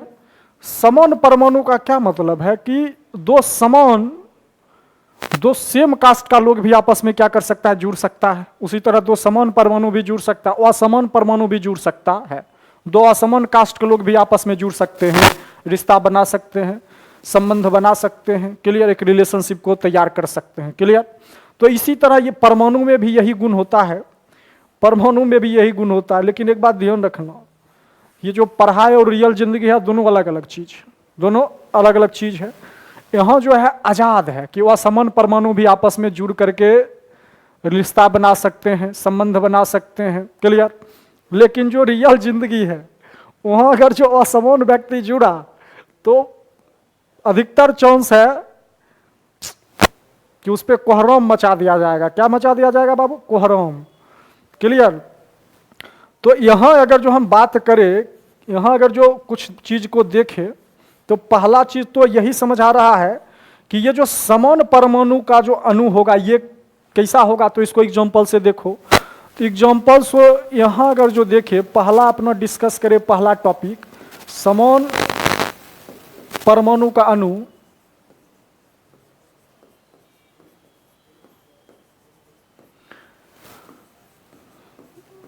ये जो समान परमाणु का अणु होगा इसी के बारे में पहले चर्चा करते हैं। क्लियर? इसके बारे में यदि हम चर्चा करें तो सबसे पहला एग्जाम्पल देखो, बहुत सारा है। हीलियम हो गया, सॉरी हाइड्रोजन हो गया, ऑक्सीजन हो गया, N2 हो गया, इसके अलावे भी बहुत सारा है। क्लियर? ये अब हम यही समझते हैं कि ये जो ऑक्सीजन जो है, ऑक्सीजन का अणु है, ये ऑक्सीजन का अणु हो गया, ये हाइड्रोजन का, और ये नाइट्रोजन का जो अणु है ये आपस में कैसे जुड़ के N2 बन गया। क्लियर? तो यहां देखो, यहां हाइड्रोजन का एक अणु है। कितना अणु है? हाइड्रोजन का एक अणु है। हाइड्रोजन के एक अणु में हाइड्रोजन का कितना परमाणु है? 2 परमाणु हाइड्रोजन के मिलने के बाद कितना अणु बना? एक अणु बना। अब कैसे जुड़ा होगा? तो 2 हाइड्रोजन है तो दोनों को लिखो H H लिख लिए, बहुत बढ़िया। H लिखने के बाद सबको पता है कि हाइड्रोजन के बाहरी कक्षा में जो इलेक्ट्रॉन होगा वो 1 होगा। तो इलेक्ट्रॉन को ऐसे बिंदी से दिखा दो। क्या दिखा दो? बिंदी से। इधर भी हाइड्रोजन के पास कितना होगा? 1 होगा, इसको भी बिंदी से दिखा दो। अब अस्थाई का 2 नियम बताए थे। पहला नियम बताए थे डुप्लेट रूल। डुप्लेट रूल कहता है कि बाहरी कक्षा में यदि 2 इलेक्ट्रॉन होगा तो अस्थाई हो जाएगा। क्लियर? तो हाइड्रोजन, हर व्यक्ति जो होता है अपने आस पड़ोस के देख करके ही अस्थायित्व का गुण प्राप्त करता है। अगर जो हमारे घर के बगल में कोई फॉर्च्यूनर रखा है, डस्टर रखा है, मर्सिडीज रखा है, तो हम भी सोचेंगे कि उस व्यक्ति के जैसे हमारे पास भी क्या हो जाए? धन हो जाए, दौलत हो जाए। क्लियर? इतना गाड़ी हो जाए। तो उसी तरह हाइड्रोजन भी क्या सोचेगा कि हाइड्रोजन के बगल में जो हीलियम है वो क्या है? अस्थाई है, वो स्टेबल है। तो हाइड्रोजन सोचेगा कि हीलियम की तरह हम क्या हो जाए? स्टेबल हो जाए। भाई अपने पड़ोस के ही देख करके ना आगे बढ़ोगे, है कि नहीं? तुम्हारे पड़ोस का जैसा माहौल रहेगा, पड़ोस में एकदम दबदबा रहेगा, तो तुम सोचोगे मेरा भी दबदबा ऐसा हो जाए। तो हाइड्रोजन जो है वो किसके जैसा सोचेगा? हीलियम के जैसा, कि बाबू साहब 8 छोड़ो, हमको दुनियादारी के चक्कर में नहीं फंसना है। हमारे जो बगल में हीलियम है, हमारे बगल में हीलियम है, उसके पास 2 इलेक्ट्रॉन है बाहरी कक्षा में, और वो क्या है? अस्थाई हो गया। तो हमको भी हीलियम के जैसा ही होना है, हमको शाहरुख खान नहीं बनना है। तो ये क्या करेगा? अब इसके बाहरी कक्षा में 1, इसके भी 1, तो 1-1 में तो कम भंडा हो जाएगा ना भाई, खेले गड़बड़ा जाएगा। तो खेल नहीं गड़बड़ाए, क्या खेल नहीं गड़बड़ाए, इसके लिए क्या होगा? ये दोनों आपस में क्या करता है? विचार विमर्श करता है कि ऐसा करो। सुनो, ये हाइड्रोजन इससे करता, हाइड्रोजन सुनो, 1 इलेक्ट्रॉन तुम मेरा ले लो और हम तुम्हारा ले लेते हैं, और दोनों क्या करेंगे? 2-2 मिल गया, 2-2 मिल गया, दोनों मिल करके अस्थाई हो जाएंगे। देखो, इससे सीखो। अस्थाई प्राप्त करने के लिए दोनों एक दूसरे से जुड़ के काम करता है। लेकिन आधुनिक मानव जो है, अभी के जो मॉडर्न जो है, क्लासी डूड और बड़ी टाइप का जो आदमी है, क्लियर, वो जो जनजी टाइप का जो व्यक्ति है, वो सोचता है कि नहीं हम अकेले सब कुछ कर लेंगे। नहीं, अकेले काम नहीं होता है। जब तक व्यक्ति पे ट्रस्ट नहीं करोगे, बिलीव नहीं करोगे, उससे जुड़ोगे नहीं, क्लियर, तब तक कोई काम हो नहीं सकता। क्लियर? इसीलिए जिंदगी में कोई भी काम हो, चाहे वो छोटा हो, बड़ा हो, अच्छा हो, खराब हो, बुरा हो, कुछ भी हो, कोशिश यही करना चाहिए कि व्यक्ति पे ट्रस्ट करे, पर्सन पे क्या करे? ट्रस्ट, बिलीव करे। जब तक बिलीव ट्रस्ट नहीं करोगे तब तक दूर तक नहीं जा सकते हो। क्लियर? दूर तक जाना है तो साथ चलना पड़ेगा, दूर तक जाना है तो साथ चलना पड़ेगा। तो ये क्या कर लिया? ये इलेक्ट्रॉन इससे ले लिया। अब देखो, हाइड्रोजन के बाहर कक्षा में 2 इलेक्ट्रॉन हो गया, बहुत बढ़िया। ये हाइड्रोजन क्या किया? ये हाइड्रोजन भी क्या कर लिया? इससे ले लिया। अब देखो, दोनों एक दूसरे का क्या कर रहा है? सहभागी बन गया है। दोनों एक दूसरे का क्या बन गया? सहभागी बन गया, साझेदार बन गया है। और इससे जो अब होगा, इसी को हम देखो, 1-1 इलेक्ट्रॉन का साझेदारी हुआ है। 1-1 इलेक्ट्रॉन का जब साझेदारी होगा तो उसमें एकल बॉन्ड बनेगा, सिंगल आबंध। एकल बंध क्या होता है? ये हाइड्रोजन ले लो, ये हाइड्रोजन, एकल बंध में एक ऐसे डैश जैसे दे दो, बंद दे दो, यही हो गया एकल बंध। ये क्या हो गया? एकल बंध। इसको तुम ऐसे भी लिख सकते हो H2, क्लियर? क्या लिख सकते हो? H2। तो यहां कौन सा बंध बना है? एकल। ये बना है एकल बंध। क्या? एकल बंध या आबंध बोल लो, क्लियर? एकल बंध। इंग्लिश में बोलेंगे सिंगल बॉन्ड बन गया है। क्या बना है बाबू? Single bond. ये बात तो समझ आ गया होगा, ये बात समझ आ गया होगा। चलो यहां तक से अब थोड़ा और अपना बुद्धि को लगाए, थोड़ा नजर का खेल है, नजर थोड़ा और बढ़िया से इसको देखे तो यहां दिखाई दे रहा होगा एकल बंध में। कौन सा बंध में? एकल जो ये बंध है, ये एकल बंध, एकल बंध में कितना इलेक्ट्रॉन का साझेदारी हुआ है? एक जो हुआ है इस हाइड्रोजन का हुआ है, एक इस हाइड्रोजन का, क्लियर? तो कहने का मतलब है कि एकल बंध में जो है टोटल 2 इलेक्ट्रॉन है। कितना है बाबू? Total 2 electron, clear? एक मेरा एक तेरा, और दोनों मिलके क्या बन गया? एकल आबंध। ये तक बात समझ आ गया। तो कभी कभी क्वेश्चन यही पूछ लिया जाता है कि H2 में कितना आबंध है, तो एकल आबंध है। कौन सा भाई? एकल।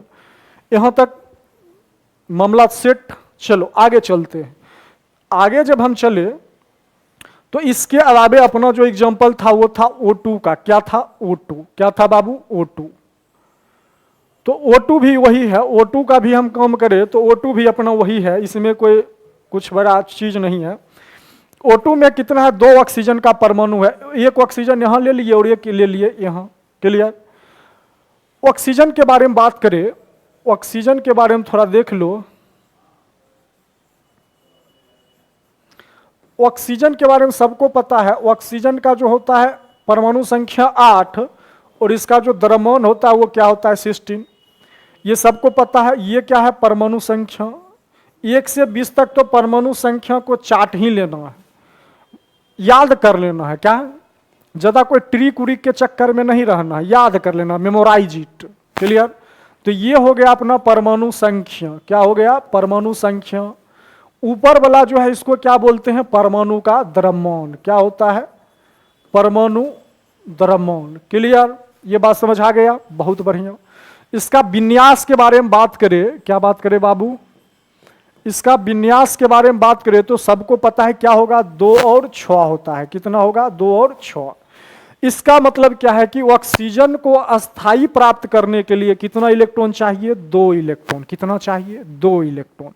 इसका मतलब है कि इस ऑक्सीजन परमाणु में और इस ऑक्सीजन परमाणु में 2-2 इलेक्ट्रॉन का साझेदारी होगा।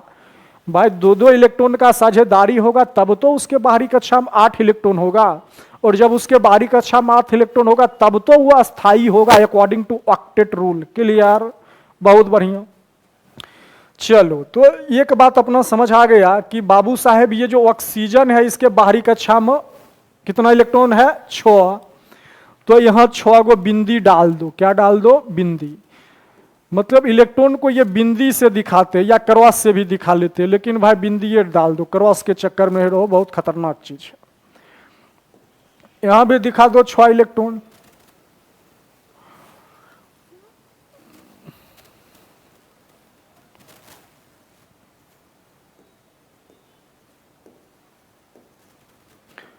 चलो 6 इलेक्ट्रॉन दिखा दिए। अब जब 6 इलेक्ट्रॉन दिखा दिए तो देखो यहां क्या होगा, इसको चाहिए 2 तो ये क्या करेगा? ये क्या करेगा? इससे अपना 2 ले लिया, क्लियर? इसको चाहिए कितना? इसको भी चाहिए, इसको भी अपन कितना चाहिए? इसको भी चाहिए 2, तो ये क्या करेगा? इससे 2 ले लिया। अब देखो हर एक ऑक्सीजन जो परमाणु है, ये ऑक्सीजन इसमें भी 8 हो गया, 2 4 6 8, इसका भी हो गया 4 2 6 2 8, क्लियर? तो इसके बीच में जब 2-2 इलेक्ट्रॉन का कितना? 2 ऑक्सीजन परमाणु के बीच में 2-2 इलेक्ट्रॉन का क्या हुआ है? साझेदारी हुआ है। 2-2 इलेक्ट्रॉन का साझेदारी हुआ है। तो जब 2-2 इलेक्ट्रॉन का साझेदारी होगा तो इसमें क्या बनेगा? द्विबंध बन जाएगा, क्लियर? तो इस तरह से हो जाएगा, क्लियर? इसी को हम क्या लिख सकते हैं? O2। क्या लिख सकते हैं? ऑक्सीजन में पूछेगा कितना बंध है? द्विबंध है। इसको हम बोल लेते हैं डबल बॉन्ड। क्या बोल लेते हैं? डबल या द्विबंध। ये हो गया डबल बॉन्ड, क्लियर? या द्विबंध। ये बात समझ आ गया?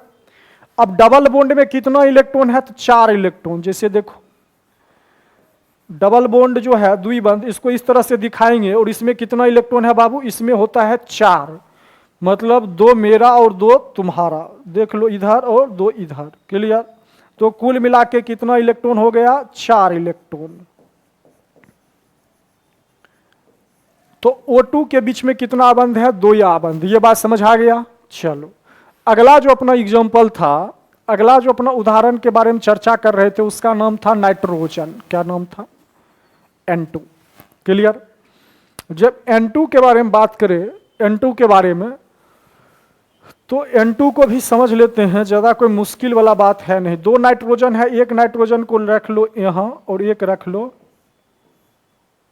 यहाँ, क्लियर।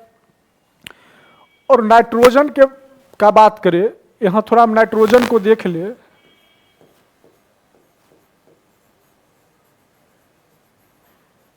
ये जो नाइट्रोजन है, नाइट्रोजन, क्लियर, सबको पता है ये जो नाइट्रोजन है इसका परमाणु संख्या कितना होता है, 7, और मॉस कितना होता है, 15, क्लियर।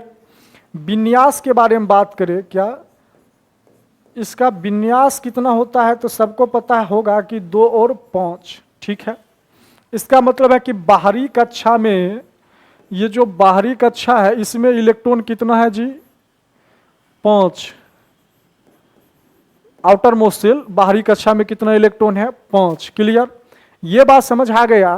तो इसका मतलब है कि नाइट्रोजन जो है 3 इलेक्ट्रॉन की साझेदारी करेगा। भाई 5 है और 3 इसको कोई देगा तब 8 हो जाएगा, और जब 8 हो जाएगा तो खेले क्या हो जाएगा, अस्थाई हो जाएगा। इसका मतलब है कि इसके बाहरी कक्षा में होगा कितना, 5 इलेक्ट्रॉन। तो दिखाओ, पहला बिंदु, दूसरा, तीसरा, 2 ऊपर में डाल दो।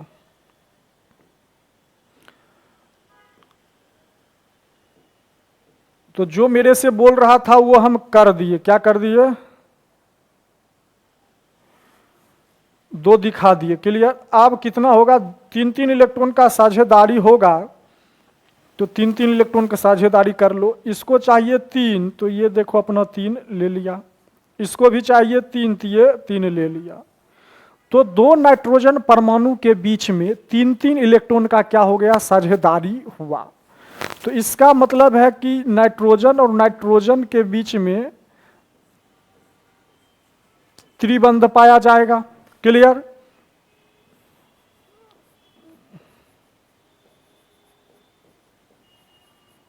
क्लियर, मतलब ट्रिपल बॉन्ड, कौन सा बॉन्ड, ट्रिपल।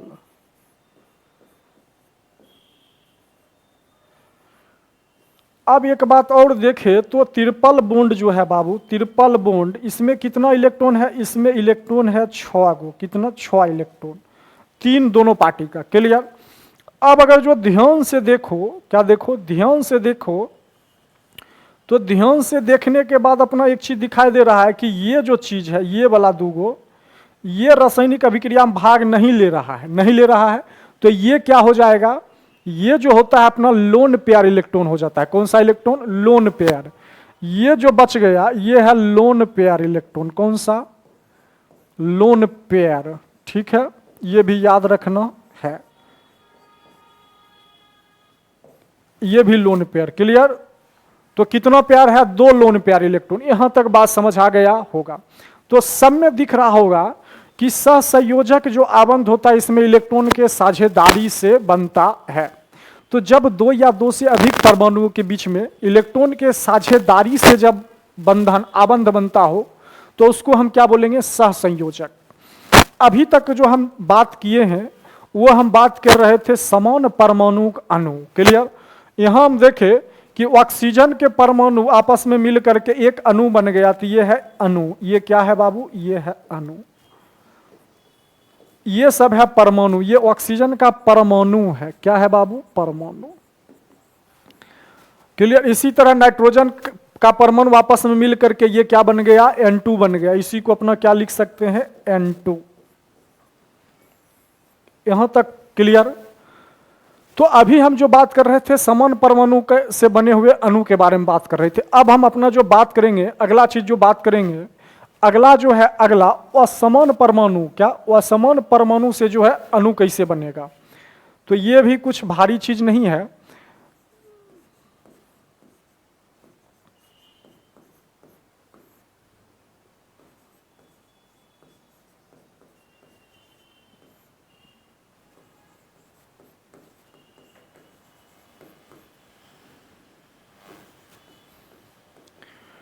आप अपना जो बात करेंगे कि असमान परमाणुओं का अणु कैसे बनता है, क्लियर, असमान, क्लियर। तो असमान के बारे में बात करेंगे तो बहुत सारा एग्जाम्पल है, बहुत सारा एग्जाम्पल है। हाइड्रोक्लोरिक हो गया, हाइड्रोक्लोरिक एसिड, H2O हो गया, CO2 हो गया, क्लियर, CH4 हो गया। तो बहुत सारा एग्जाम्पल अपने आसपास है, अपने आसपास बहुत सारा है, क्लियर। तो अब हम यही देखेंगे, अब हम यही देखने की कोशिश करेंगे कि ये सारा जो चीज है इसके बीच में क्या है, सहसंयोजक आबंध कैसे बनेगा, क्लियर। अब देखो क्या है, असमान है, यह हाइड्रोजन अलग है, क्लोरीन अलग है।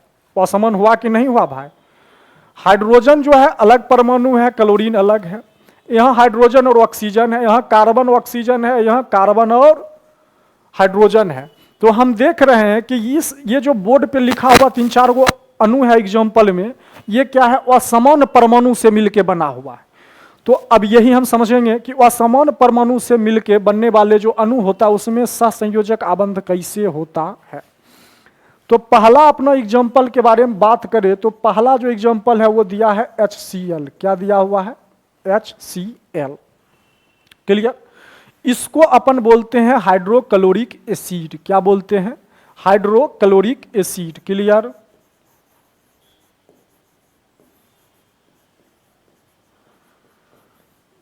ये जो होता है ह्यूमन के स्टमक में पाया जाता है, मतलब पेट उट में, क्लियर। चलो ये मुद्दा नहीं है, मुद्दा जो है वो समझ लेते हैं। तो मुद्दा यदि हम समझे तो सबसे पहले HCl है, तो H को इधर रख लो प्यार से और क्लोरीन को इधर रख लो, क्लियर। अब हाइड्रोजन के बाहरी कक्षा में कितना? 1 इलेक्ट्रॉन, क्लियर।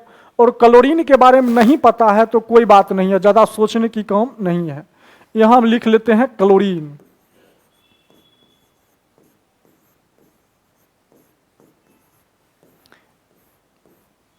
ये जो अपना क्लोरीन है, क्लोरीन, इसको हम लिखते हैं Cl से। तो क्लोरीन का जो परमाणु संख्या है वो है 17। कितना है? 17। और द्रव्यमान जो होता है इसका कितना हो जाता है? 35। क्या हो जाता है? 35.5 होता है, लेकिन 35 याद रखना है। तो ये जो है ये 17, ये हो गया क्लोरीन का परमाणु संख्या। क्या हो गया? परमाणु संख्या। और ऊपर में जो है ये क्या है? परमाणु द्रव्यमान। ये क्या हो गया? परमाणु द्रव्यमान, ठीक है। ये क्या हो गया? परमाणु द्रव्यमान। यहां तक बात समझ आ गया। इसके विन्यास के बारे में बात करें, ये जो विन्यास इसका होता है वो क्या हो जाएगा? 2, 8, 7, क्लियर। इसका मतलब है कि बाहरी कक्षा में कितना इलेक्ट्रॉन है? 7 इलेक्ट्रॉन। तो इसको अस्थाई के लिए क्या चाहिए? 1 इलेक्ट्रॉन चाहिए। कितना चाहिए? 1 इलेक्ट्रॉन, क्लियर, 1 चाहिए। तो अभी तो 7 है, तो 7 इसके बाहरी कक्षा में दिखा दो। 7 देखो दिखा दे दी है, 7 को बिंदी डालो। अब देखो बिंदी डालने का अच्छे से सजा के डालना है तरीका, कि इधर 1 है तो इधर 1, जितना साझेदारी होता है उसको सामने सामने रखो। 5 हो गया, इधर 2 दिखा दो। यहां तक बात समझ आ गया। तो अभी हम क्या किए कि हाइड्रोजन के बाहरी कक्षा में 1 इलेक्ट्रॉन है, तो हाइड्रोजन के बाहर 1 बिंदी डाल दिए। क्लोरीन के बाहरी कक्षा में जो है वो कितना है? 7 इलेक्ट्रॉन है, इसलिए हम 7 को बिंदी डाल दिए, क्लियर। अब क्या करेगा? दोनों के बीच में साझेदारी होगा। हाइड्रोजन को चाहिए 1 इलेक्ट्रॉन, 1 किसको मिल जाएगा? 1 मिल जाएगा तो इसके पास 2 हो जाएगा। और जब ये 2 हो जाएगा तो अपने पड़ोसी हीलियम के तरह वो क्या हो जाएगा? अस्थाई हो जाएगा, क्लियर, बहुत बढ़िया। और संयोग की बात है कि ये जो क्लोरीन है, ये क्लोरीन को भी चाहिए 1, और 1 किसको मिल जाएगा? तो इसके पास हो जाएगा 8, और ये अपने पड़ोसी आर्गन के जैसे क्या हो जाए? अस्थाई हो जाए। तो दोनों क्या करेगा? आपस में सामंजस्य बैठाएगा और क्या करेगा? 1-1 इलेक्ट्रॉन का साझेदारी कर लिया, क्लियर। आप देखो इसके पास 2 हो गया, क्लियर। ये जो क्लोरीन है ये भी इससे क्या किया? 1 इलेक्ट्रॉन ले लिया और इसको क्या हो गया? 8 हो गया, हो गया, क्लियर। तो दोनों के बीच में 1-1 इलेक्ट्रॉन का क्या हुआ? साझेदारी हुआ। तो इसका मतलब है कि हाइड्रोजन और क्लोरीन के बीच में एकल बंध बना, एकल बंध बना, और इसी को हम बोल लेते हैं HCl, क्लियर। तो HCl, यहां तक बात समझ आ गया, क्लियर। तो इसमें क्या बन गया? एकल बंध बन गया। इसके अलावे बात करें तो ये तो समझ आ गया, लेकिन इसी को हम बोलते हैं हाइड्रोजन बंधन भी। क्लियर? चलो, तो यहां ये समझ आ गया है, ये समझ आ गया है। लेकिन इसमें जो है सहसंयोजक आबंध काम नहीं करता है। क्लियर? यहां तक बात समझ आ गया। इसमें जो है HCl में सहसंयोजक आबंध काम नहीं करता है। तो ये जो है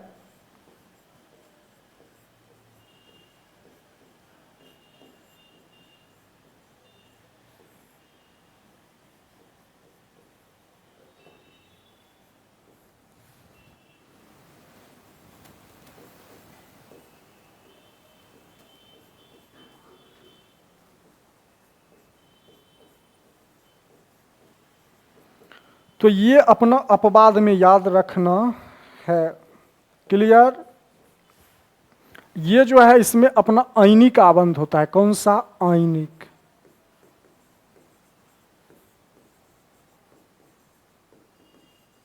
तो इसको भी हम आगे देखेंगे। क्लियर? यहां तक बात समझ आ गया। अगला है हाइड्रोजन। क्या है? H2 का बात करें, H2O, तो एक ऑक्सीजन है, हाइड्रोजन 2 है। ऑक्सीजन के बाहर में कितना? 6, तो ऊपर में डाल दो।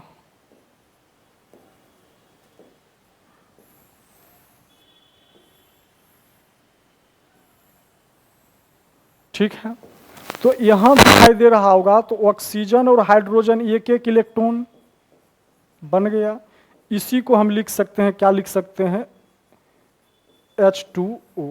क्लियर? इसके अलावे जो था कार्बन डाइऑक्साइड था। क्या था? Carbon dioxide.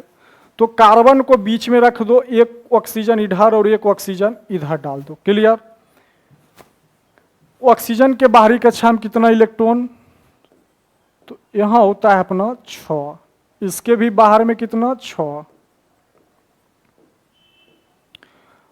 और कार्बन के बारे में बताएं कि इसके बाहरी कक्षा में 4। इसको चाहिए 2, तो ये इससे ले लिया।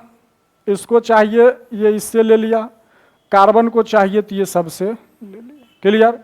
तो यहां दिखाई दे रहा है कि कार्बन और ऑक्सीजन के बीच में डबल, ये बना डबल। इसी को हम लिख लेते हैं CO2। यहां तक बात समझ आ गया? क्लियर? चलो, यहां तक सब समझ आ गया, तो आगे हम चलते हैं। अगला जो था अपना एग्जाम्पल, वो था CH4। क्या था? CH4। इसको बोलते हैं मेथेन। क्या बोलते हैं?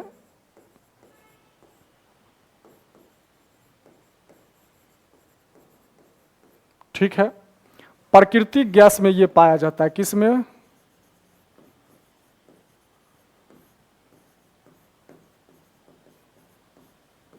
क्लियर? ये भी याद रखना है। अब कार्बन को रखो कहां? बीच में। हाइड्रोजन 4 है, तो चारों को इस तरह से दिखा दो। क्लियर? अब सबके बाहरी कक्षा में इलेक्ट्रॉन का बात करें, तो हाइड्रोजन के बाहर में 1, इसके भी बाहर में 1, इसके भी बाहर में 1, इसके भी बाहर में 1। क्लियर? कार्बन के भी बाहरी कक्षा में कितना इलेक्ट्रॉन? 4। तो 4 दिखा दो, 4 को दिखाओ। तो इस कलर से अपना 4 दिखा दिए कार्बन का। क्लियर?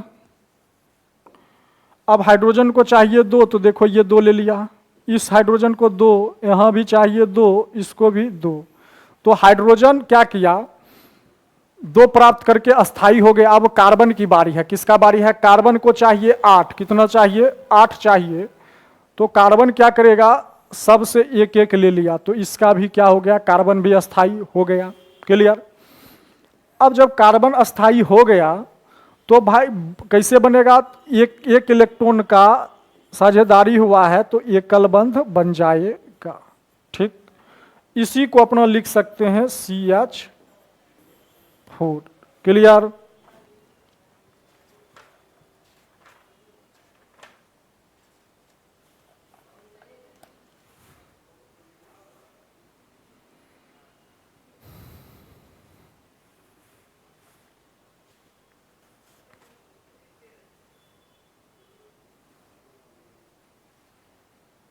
यहां तक बात समझ आ गया।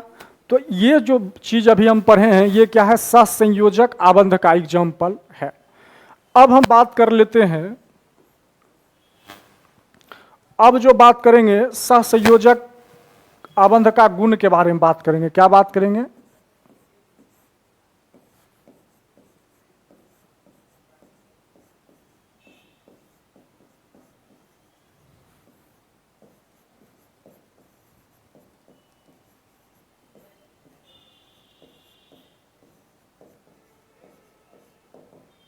सहसंयोजक आबंध के गुण के बारे में बात करेंगे कि सहसंयोजक आबंध का क्या गुण है, प्रॉपर्टी क्या है। तो पहला प्रॉपर्टी यदि हम देखें तो पहला तो बात यही समझ आ गया कि जहां भी हम देखें सहसंयोजक आबंध हमेशा जो होता है अधातु के बीच में बनता है। क्या? अधातु के बीच में बनता है। तो याद रखिएगा कि सहसंयोजक आबंध अधातु और अधातुओं के बीच बनता है।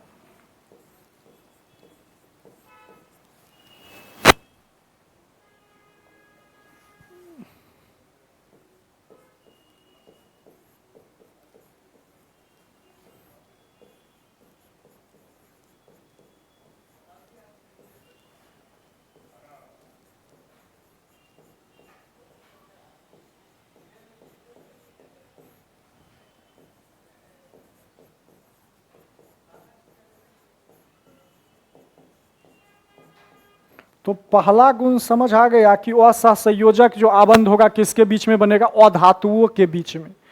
ये भी बहुत इंपॉर्टेंट है क्योंकि कभी कभी क्या होता है बहुत यौगिक दे दिया जाता है और पूछा जाता है कि इसमें कौन सा सहसंयोजक आबंध से जुड़ा हुआ है या कौन सा आयनिक आबंध से। आयनिक नहीं पढ़ाएं, इसके बाद आयनिक पढ़ाएंगे। क्लियर? तो ये बात समझ आ गया कि सहसंयोजक जो आबंध है वो किससे जुड़ा होगा बाबू? अधातु से जुड़ा होगा। किससे? अधातु से जुड़ा होगा। अधातुओं से। किससे? अधातुओं से। क्लियर?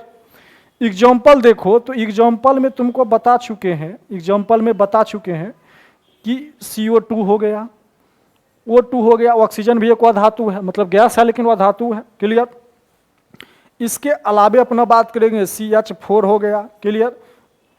हाइड्रोजन भी एक अधातु है। ये इस तरह से चीजों को याद रखना है, पहला बात।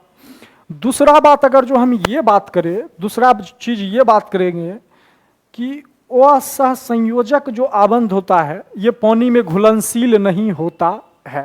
पानी में घुलनशील नहीं होता है। तो ये भी याद रखना है कि असहसंयोजक आबंध से बने जो यौगिक होगा वो क्या होगा? पानी में घुलनशील नहीं होगा। मतलब सहसंयोजक आबंध से बने जो यौगिक होंगे वो क्या होंगे? पानी में घुलनशील नहीं होते हैं। क्लियर?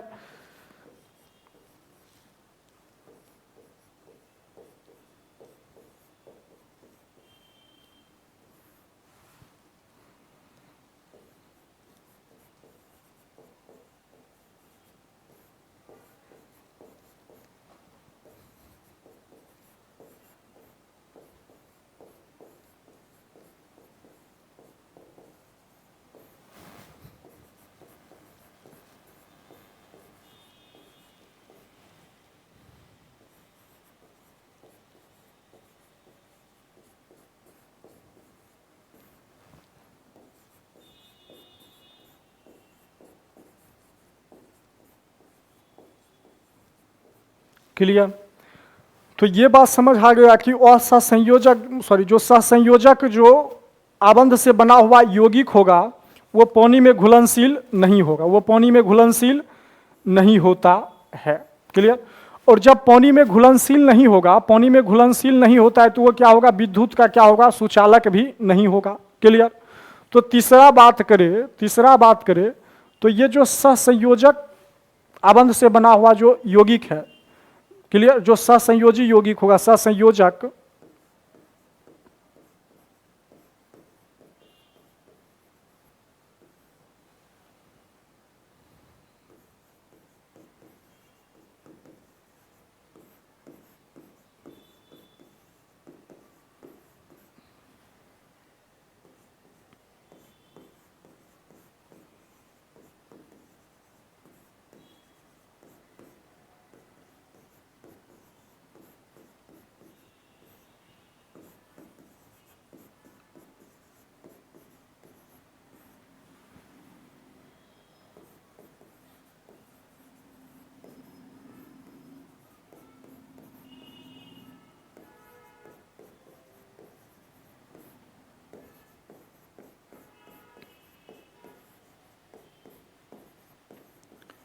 अगला जो गुण के बारे में बात करें, अगला जो सहसंयोजक यौगिक है उसके बारे में बात करेंगे तो क्या लिखा है कि सहसंयोजक आबंध से जो बना हुआ जो यौगिक होगा, जो बना हुआ यौगिक होगा, वो उसका जो जलीय विलयन होगा, यौगिक का जलीय विलयन विद्युत का सुचालक नहीं होता है। ये बात समझ आ गया, ये बात समझ आ गया, क्लियर। तो ये जो है ये जो है ये जलीय विलयन में तो घुलनशील नहीं है, लेकिन जो कार्बनिक विलयन है, जो कार्बनिक यौगिक का विलयन होगा उसमें क्या है, घुलनशील हो जाएगा। तो सहसंयोजक आबंध से बने हुए जो यौगिक होंगे वो किस में होंगे, कार्बनिक जो चीज होगा उसमें क्या होगा, घुलनशील हो जाएगा। मतलब केरोसिन में, बेंजीन में, ये जो होता है केरोसिन में, क्या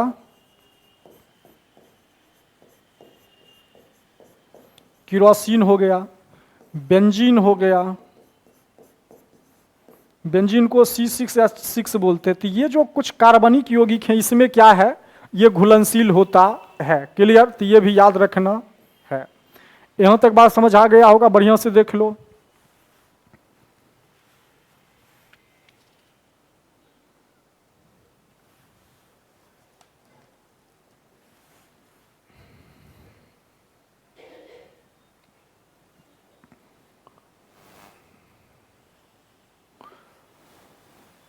यहां तक बात क्लियर। चलो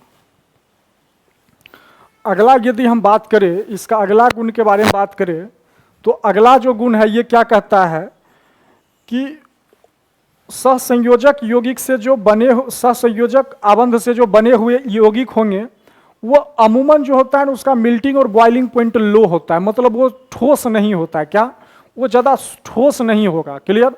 और जो चीज़ पता है कि जो ज़्यादा ठोस नहीं होता उसका मेल्टिंग और मतलब गलनांक और क्वथनांक बिंदु वो क्या होता है, कम होता है। तो याद रखना है कि जो सहसंयोजक जो यौगिक होगा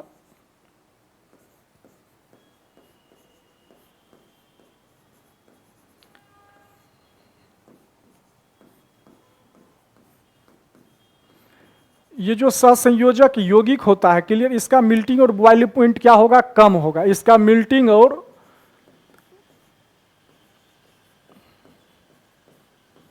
एमपी और बीपी मतलब बॉइलिंग पॉइंट क्या होता है, कम होगा। एमपी और बीपी कम होता है, क्लियर। ये भी याद रखना, ये भी याद रखना है कि इसका मेल्टिंग और बॉइलिंग पॉइंट क्या होगा, कम होगा। यहां तक बात समझ आ गया कि जो सहसंयोजक यौगिक होगा इसका मेल्टिंग मतलब गलनांक और क्वथनांक बिंदु जो होगा वो कम होगा, क्लियर। शक्तिशाली के बारे में बात करें, अभी बताए कि सहसंयोजक आबंध 3 तरह का होगा, क्या होता है।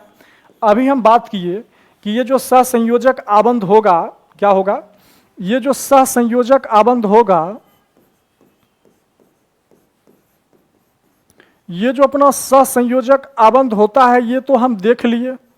वहां से जो है अपना ये भी पता चल गया कि ये 3 तरह का होगा। पहला जो होता है, पहला वो एकल होता है, क्या होता है, एकल, एकल बंध होगा, क्लियर। दूसरा जो होता है ये द्विबंध होगा, क्या होगा, द्विबंध होगा, डबल बॉन्ड इसको बोलेंगे।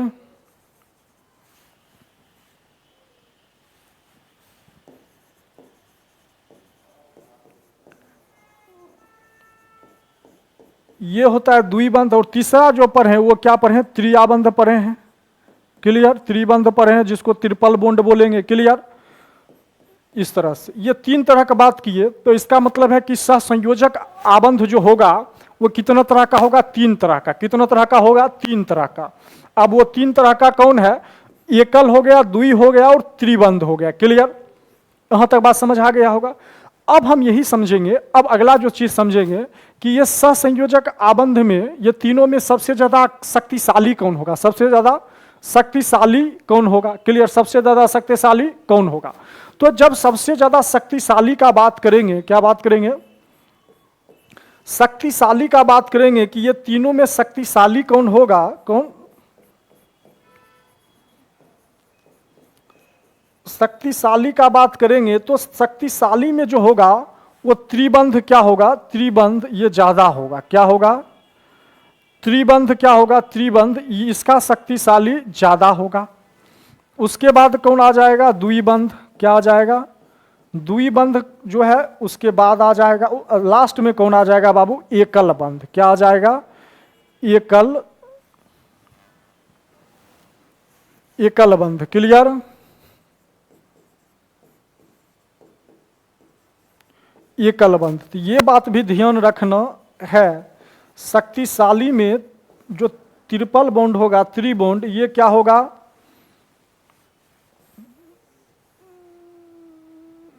ये याद रख लेना। क्लियर?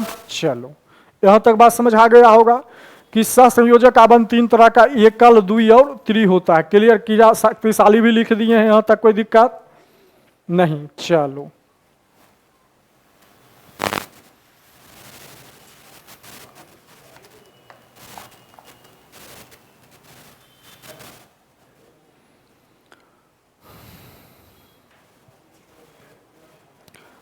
यहां तक जब समझ आ गया होगा तो हम आगे चलते हैं। आगे जो हम चलेंगे, आगे चलते हैं अपना आयनिक बॉन्ड के ऊपर। किसके ऊपर चलेंगे? सहसंयोजक हो गए, अब क्या चलेंगे? Ionic bond. क्या चलेंगे? आयनिक।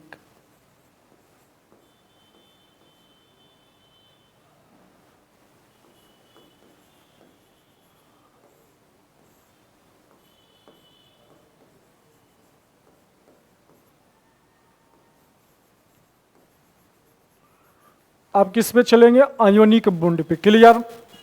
अब हम आयोनिक बॉन्ड जब देखेंगे कि ये आयोनिक बॉन्ड क्या होता है, क्लियर, तो इसमें क्या होता है, सबसे पहले यही याद रखना है कि आयोनिक बॉन्ड में धातु और अधातु के बीच में, क्या धातु और अधातु के बीच में इलेक्ट्रॉन के अदला बदली से बनता है। क्या बनता है? इलेक्ट्रॉन के एक्सचेंज से बनेगा, अदला बदली।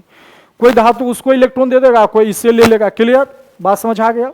तो इसमें क्या होगा, धातु और अधातुओं के बीच में इलेक्ट्रॉन के अदला बदली से, लेन देन से जो आबंध बनेगा, लेन देन से जो रिश्ता बनेगा, उसी को बोलेंगे आयनिक बॉन्ड। क्या बोलेंगे? आयनिक। क्या बोलेंगे? Ionic bond. क्लियर? चलो आगे देखेंगे।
क्लियर? तो साफ साफ क्या लिखा है कि जैसा बताएं कि जो आयनिक आबंध होगा, आयनिक आबंध जो होगा, आयनिक जो बॉन्ड होगा, वो धातु और अधातुओं के बीच में इलेक्ट्रॉन के लेन देन से जो आबंध बनेगा, उसी को क्या बोलेंगे? आयोनिक बोल लेंगे। उसी को क्या बोल लेंगे? आयोनिक बोल लेंगे। क्लियर?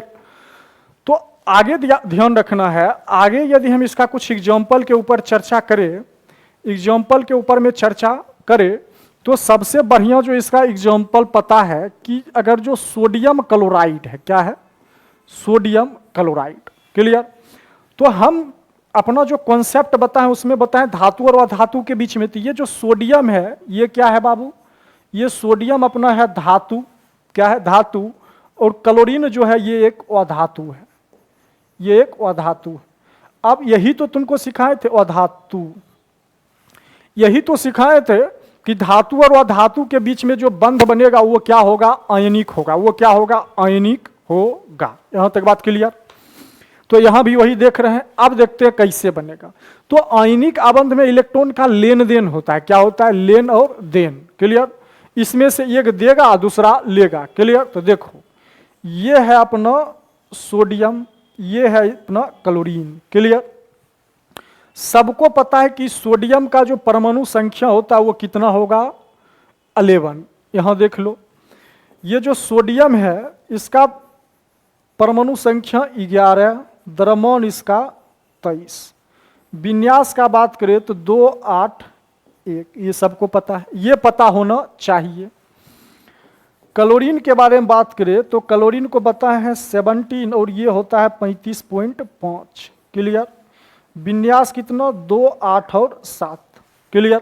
तो इसका मतलब क्या है कि क्लोरीन के बाहरी कक्षा में जो इलेक्ट्रॉन होगा वो कितना होता है 7। तो ये दिखा दो 7। क्लियर।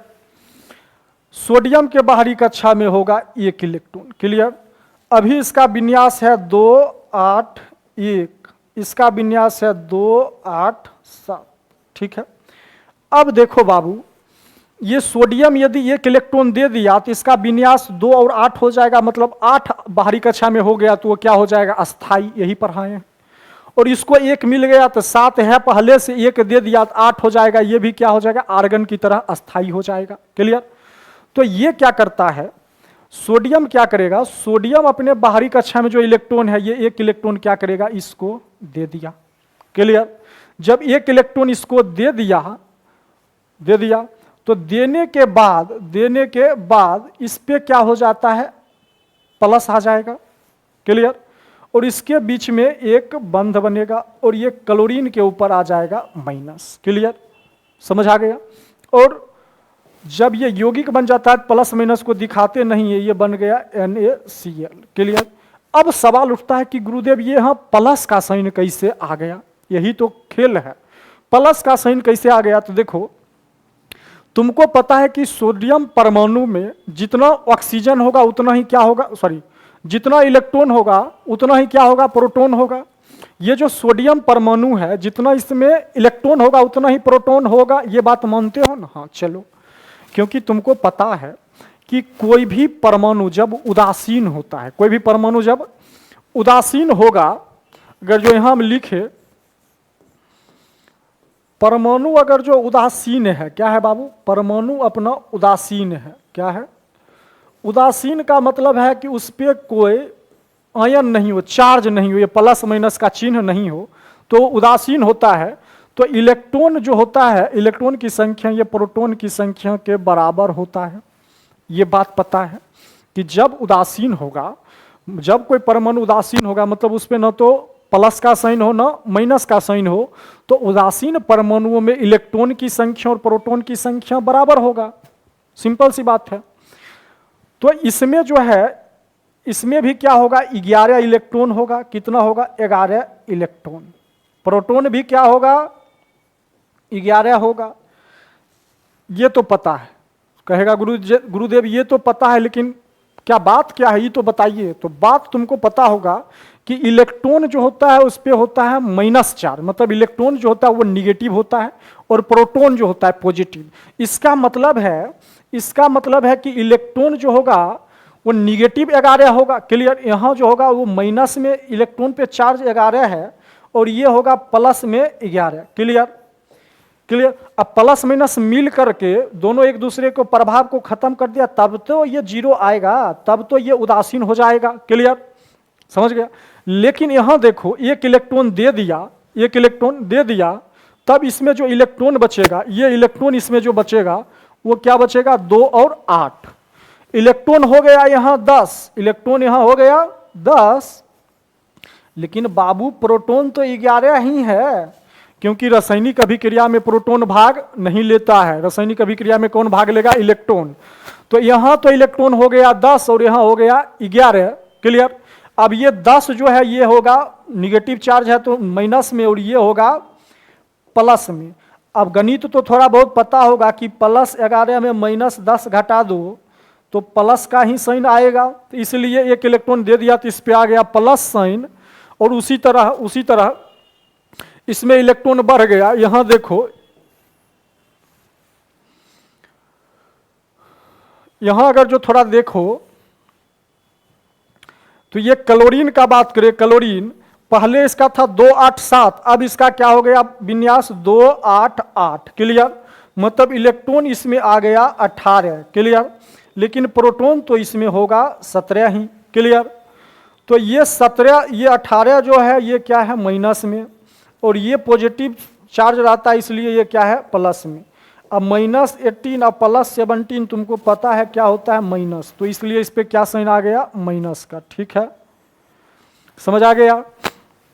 चलो, तो जब धातु इलेक्ट्रॉन को त्याग करता है तो उस पर क्या आता है प्लस का साइन, और जब अधातु इलेक्ट्रॉन को ग्रहण करता है मतलब इलेक्ट्रॉन लेता है तो उस पर क्या आ जाएगा माइनस का साइन। क्लियर, जितना इलेक्ट्रॉन देगा उतना प्लस। यहां सोडियम 1 इलेक्ट्रॉन दिया इसलिए इसमें 1 प्लस, क्लोरीन 1 इलेक्ट्रॉन लिया इसलिए इसमें 1 माइनस। अगर जो मानो एग्जांपल थोड़ा और देखो, यहां देखो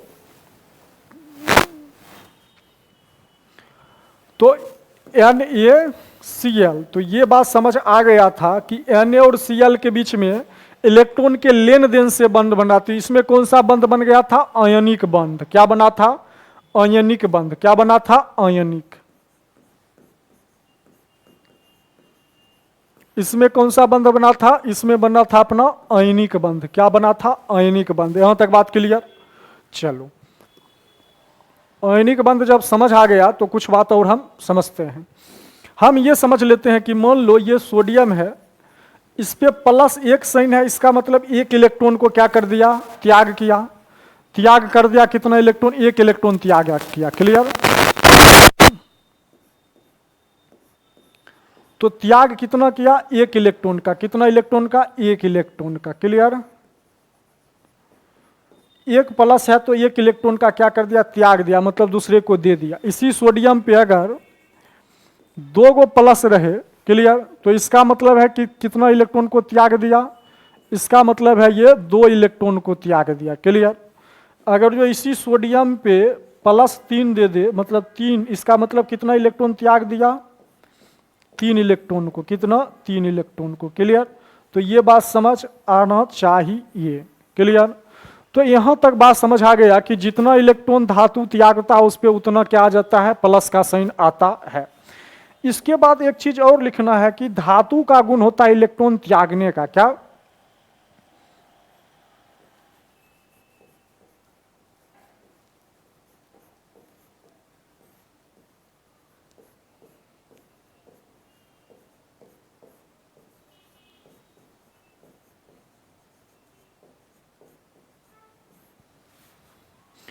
अब धातु का गुण इलेक्ट्रॉन त्यागने का क्यों होता है, इसलिए होता है कि धातु जो होता है वह धातु से ज्यादा क्रियाशील होता है। क्या होता है ज्यादा क्रियाशील होता है। क्लियर, इसलिए वो आसानी से अपने बाहरी कक्षा में उपस्थित इलेक्ट्रॉन को क्या करता है त्याग देता है। क्लियर, तो धातुओं का गुण जो होता है इलेक्ट्रॉन को त्यागने का होता है। क्या,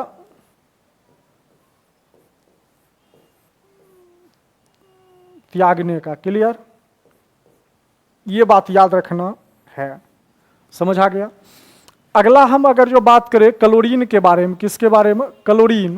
क्लियर, तो हम देखे थे कि क्लोरीन पे मान लो 1 माइनस है, तो इसका मतलब क्या है कि क्लोरीन जो है 1 इलेक्ट्रॉन लिया है। इसका मतलब क्या है कि 1 इलेक्ट्रॉन का ग्रहण किया है। ग्रहण मतलब लेना।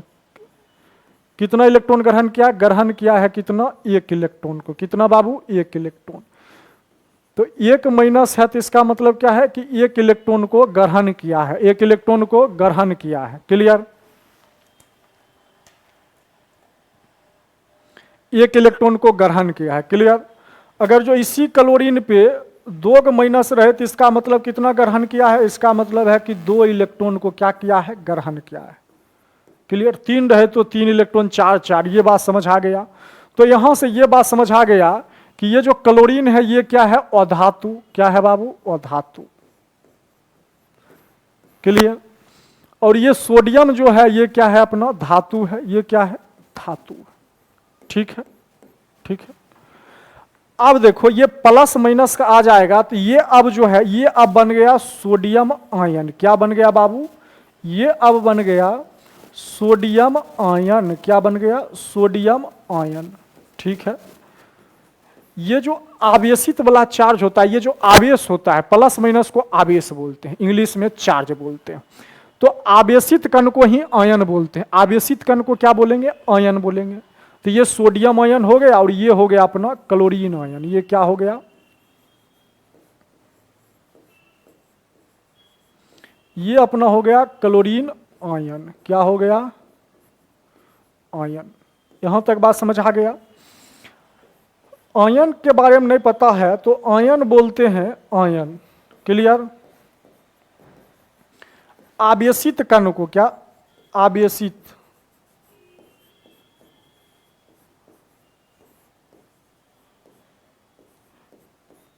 आवेशित कण को ही क्या बोलेंगे, आयन बोलेंगे। आवेशित कण को ही क्या बोलते हैं, आयन बोलते हैं। आयन जो होता है दो तरह का होता है। आयन कितना तरह का होगा, आयन जो होता है वो दो तरह का होता है। एक होता है धनायन, ठीक है, एक होता है ऋणायन, ऋणायन। क्लियर।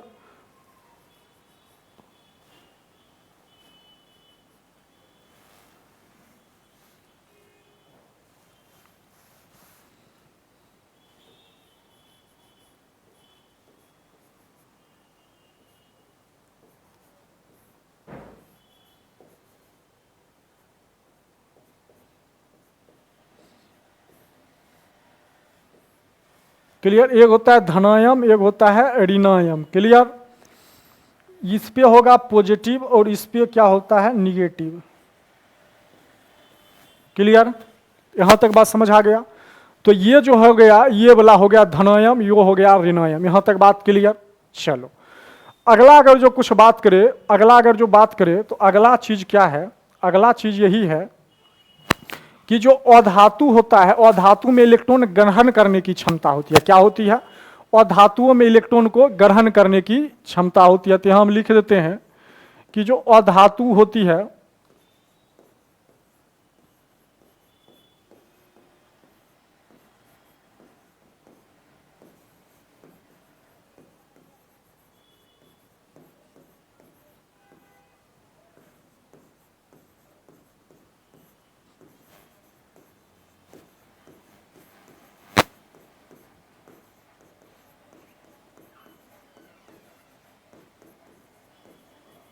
तो ये समझ आ गया होगा कि अधातु में जो होती है इलेक्ट्रॉन को ग्रहण करने की गुण होती है। क्लियर। यहां तक बात समझ आ गया है। तो आयनिक आबंध हम समझ चुके हैं, आयनिक आबंध हम समझ चुके हैं कि धातु और अधातु के बीच में, धातु और अधातु के बीच में इलेक्ट्रॉन के अदला बदली से, इलेक्ट्रॉन के लेन देन से जो आबंध बनेगा वही क्या बन जाएगा, आयनिक आबंध बनेगा। क्या बनेगा, आयनिक आबंध। कुछ और एग्जाम्पल के बात करें, आयनिक आबंध का बात करें, आयनिक यौगिक का बात करें,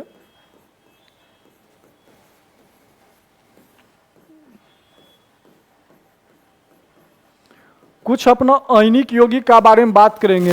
क्लियर। तो आयनिक यौगिक के बारे में बात करेंगे तो बहुत सारा अपने आसपास जो है आयनिक यौगिक है। पहला तो यही था सोडियम क्लोराइड, दूसरा है potassium chloride, magnesium chloride. Clear. तो ये सारा जो है, ये सारा जो है ये अपना क्या हो गया, आयनिक क्लोराइड हो गया। क्लियर। तो ये भी बात याद रखना है। सोडियम के बारे में बात कर दिए थे, मैग्नीशियम क्लोराइड के बारे में बता दे रहे हैं। मैग्नीशियम क्लोराइड के बारे में बात करें तो देखो पहला जो है मैग्नीशियम क्लोराइड, ठीक है। तो यहां जो है अपना एक मैग्नीशियम है, क्लोरीन कितना है, दो, एक इधर डाल दो, एक इधर डाल दो। क्लियर। अब बता चुके हैं कि क्लोरीन के बाहरी कक्षा में होता है 7 इलेक्ट्रॉन। कितना होता है, 7। तो यहां दिखा दो 7।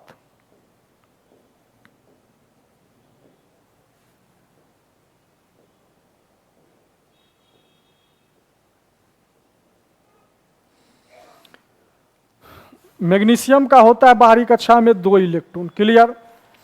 इसका विन्यास देखो तो क्या होता है, 2 8 2। इसका अगर जो बात करें तो क्या होगा, 2 8 7। ठीक है। इससे क्या पता चल रहा है, इससे ये पता चल रहा है कि मैग्नीशियम जो है अस्थाई तब होगा जब इसको 6 इलेक्ट्रॉन कोई दे, जो कि पॉसिबल है नहीं। क्लियर। आसान चीज ये है कि ये किसी को 2 इलेक्ट्रॉन दे दे तो इसके बीच में इसको जो बाहरी कक्षा में 8 बच जाएगा, ये हो जाएगा अस्थाई नियोन की तरह। क्लियर।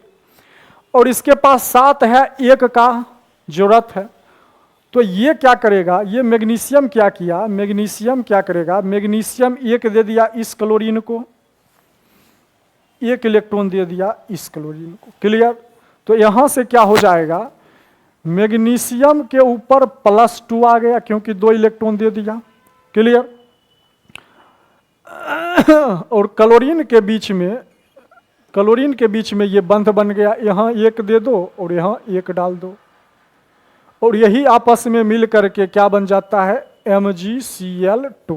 क्लियर, यही क्या बन जाएगा, MgCl2। समझ आ गया, क्लियर।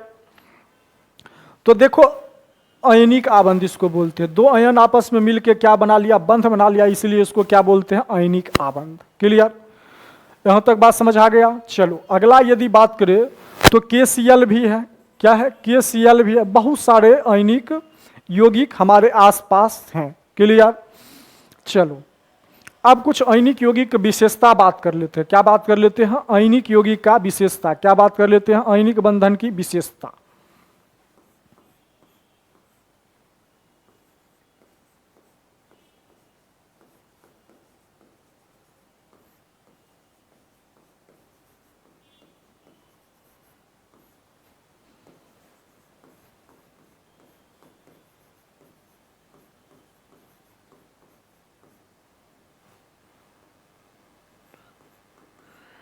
आयनिक यौगिक की विशेषताएं बात कर लेते हैं। क्या बात कर लेते हैं, आयनिक यौगिक की विशेषताएं। क्या बात कर लेते हैं, विशेषताएं। तो सबसे पहला तो यही है, सबसे पहला कि यही है कि आयनिक यौगिक जो होगा बाबू, ये होता है ठोस अवस्था में। किस अवस्था में, ये जो होता है ये होता है ठोस अवस्था में। किस में, ये जो आयनिक होती है ये होती है ठोस अवस्था में। किस अवस्था में, ठोस अवस्था में होगी। क्लियर, किस अवस्था में होगी, ठोस अवस्था में। ठोस अवस्था में होती है। क्लियर, तो इसका जो मिल्टिंग और बॉइलिंग पॉइंट होगा, क्या होगा, मिल्टिंग और बॉइलिंग पॉइंट। क्लियर, ये होता है ज्यादा, क्या होता है, ये अधिक होता है, ज्यादा या अधिक। ठीक है, ये बात समझ आ गया है। अगला बात ये याद रखना है कि ये विद्युत का जो होता है वो क्या होता है, सुचालक होता है। आयनिक आबंध का जो विलयन होगा वो विद्युत का क्या होगा, सुचालक होगा। क्या होगा, विद्युत का क्या होगा, सुचालक। तो आयनिक यौगिक का जो जलीय विलयन होगा, क्या, आयनिक यौगिक, क्या,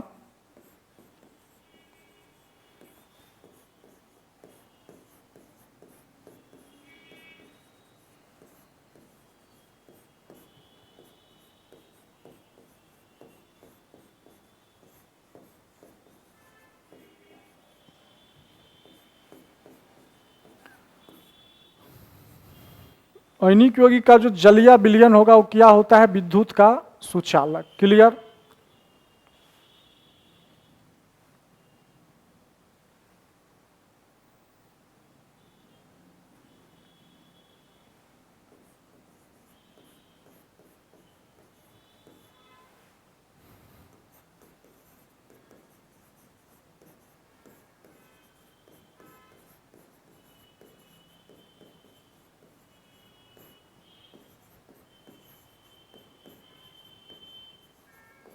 ये याद रखें। अब एक चीज पे ध्यान देना है कि हम बोले हैं कि आयनिक यौगिक का जलीय विलयन, क्या बोले हैं, ये जलीय विलयन का नाम लिए हैं, एक्वा सॉल्यूशन। क्लियर, जलीय विलयन का मतलब ये है कि आयनिक यौगिक का क्या हो, पानी में घुला हुआ हो। ये ठोस अवस्था में, आयनिक यौगिक जो है ठोस अवस्था में विद्युत का क्या होता है, कुचालक होता है। क्लियर, मतलब आयनिक आबंध ये ठोस अवस्था में होगा, ये आयनिक यौगिक क्या,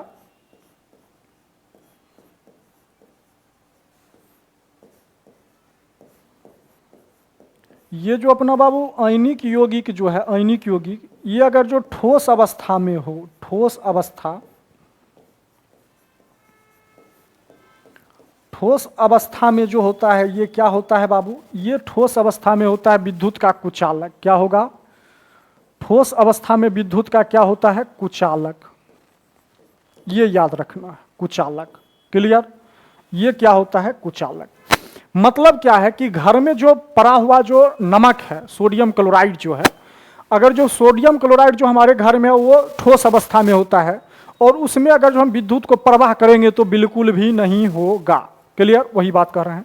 लेकिन जैसे ही उस नमक को, जैसे ही मान लो एक बीकर ले लिए, क्या ले लिए, बीकर मतलब बर्तन ले लिए। क्लियर, और इस बर्तन में अपना भर दिए पानी। क्या भर दिए? पानी डाल दिए।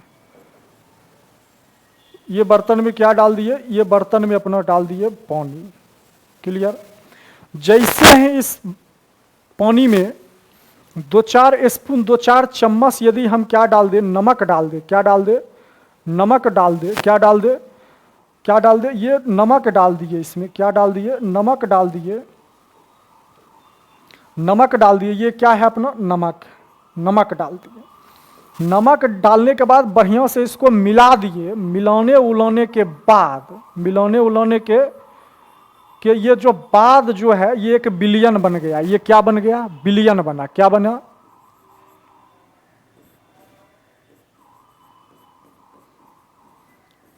ये एक सॉल्यूशन बन गया। क्या बन गया? एक सॉल्यूशन। अब ये जो जलीय विलयन होगा, ये जलीय विलयन जो होगा, ये जो जलीय विलयन होगा, ये जो जलीय विलयन होगा, ये विद्युत का क्या होगा? सुचालक होगा। इसमें विद्युत क्या होगा? ये विद्युत का है सुचालक। क्या होगा? ये विद्युत का हो जाएगा सुचालक। अब सवाल उठता है कि गुरुदेव, सवाल क्या उठता है कि गुरुदेव ये जो विद्युत का सुचालक क्यों हो जाएगा? क्यों हो जाएगा? फिर से देखो, इसी चीज को और समझाते हैं। और अगर जो समझाएं तो देखो क्या है कि जब हम इस बीकर में पानी डाले, क्या डाल दिए? पानी डाले। इस बीकर में अपना पानी डाले। पानी डालने के बाद मान लो इसमें डाल दिए सोडियम क्लोराइड। क्या डाल दिए? सोडियम क्लोराइड मतलब नमक डाल दिए। क्लियर? नमक डालने के बाद जैसे ही पानी में आया, जैसे ही पानी में आएगा तो सोडियम जो है आयन ये अलग हो जाएगा और ये क्लोरीन आयन क्या हो जाएगा? अलग हो जाएगा। क्लियर? तो जलीय विलयन में आयन का अलग हो जाने के कारण ही क्या होता है? ये विद्युत का सुचालक होता है। क्लियर? तो आयनिक यौगिक जलीय विलयन में क्या होता है? आयनों में टूट जाता है। क्लियर? आयनों में टूटने के कारण ही क्या होता है? ये विद्युत का सुचालक होता है। तो जब कोई पूछे कि आयनिक यौगिक जो होता है विद्युत का सुचालक होता है कैसे, तो बताना है कि आयनिक यौगिक अपने जलीय विलयन में आयनों में टूट जाता है, आयनों में विभक्त हो जाता है। क्या होता है? अगर जो यहाँ इस चीज को लिखे, क्या लिख दे? यहाँ अगर जो लिख दे तो याद रखना है कि आयनिक यौगिक क्या है?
तो जैसा कि हम लिख दिए हैं, जैसा कि हम यहाँ लिख दिए हैं कि आयनिक यौगिक जो है अपने जलीय विलयन में क्या होगा, जलीय विलयन में क्या होगा, वो अपने आयनों में टूट जाता है। इसी के कारण क्या होता है, वो विद्युत का सुचालक होता है।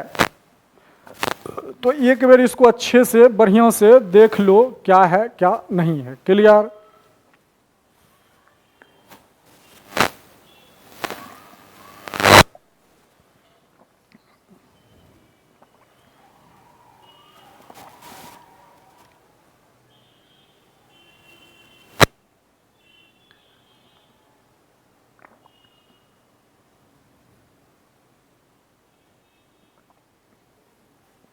क्लियर? आगे चले। आगे यदि बात करें तो आयनिक यौगिक जो होगा, आयनिक यौगिक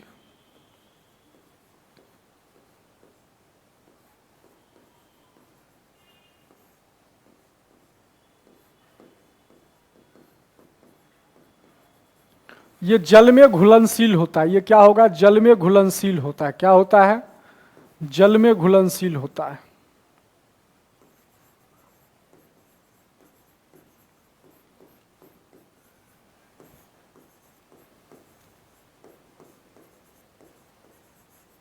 क्लियर? तो ये जल में क्या हो जाएगा बाबू, ये जल में घुलनशील होता है। यहां तक बात समझ आ गया? तो यहां तक बात समझ आ गया है। तो यहां तक याद रखना है कि जो अपना आयनिक यौगिक है या सहसंयोजक यौगिक है, आयनिक यौगिक या सहसंयोजक यौगिक है, ये बहुत महत्वपूर्ण है। एग्जाम को मद्देनजर, एग्जाम के प्रोस्पेक्टिव से देखे। क्लियर? तो सहसंयोजक और आयनिक जो यौगिक हैं ये बहुत इंपॉर्टेंट है और क्वेश्चन पूछा जाता है। क्लियर? तो यहाँ शुरू से जब अपना देखे तो थोड़ा एक बार देख लो, यहाँ थोड़ा देख लो क्या क्या बात हुआ है।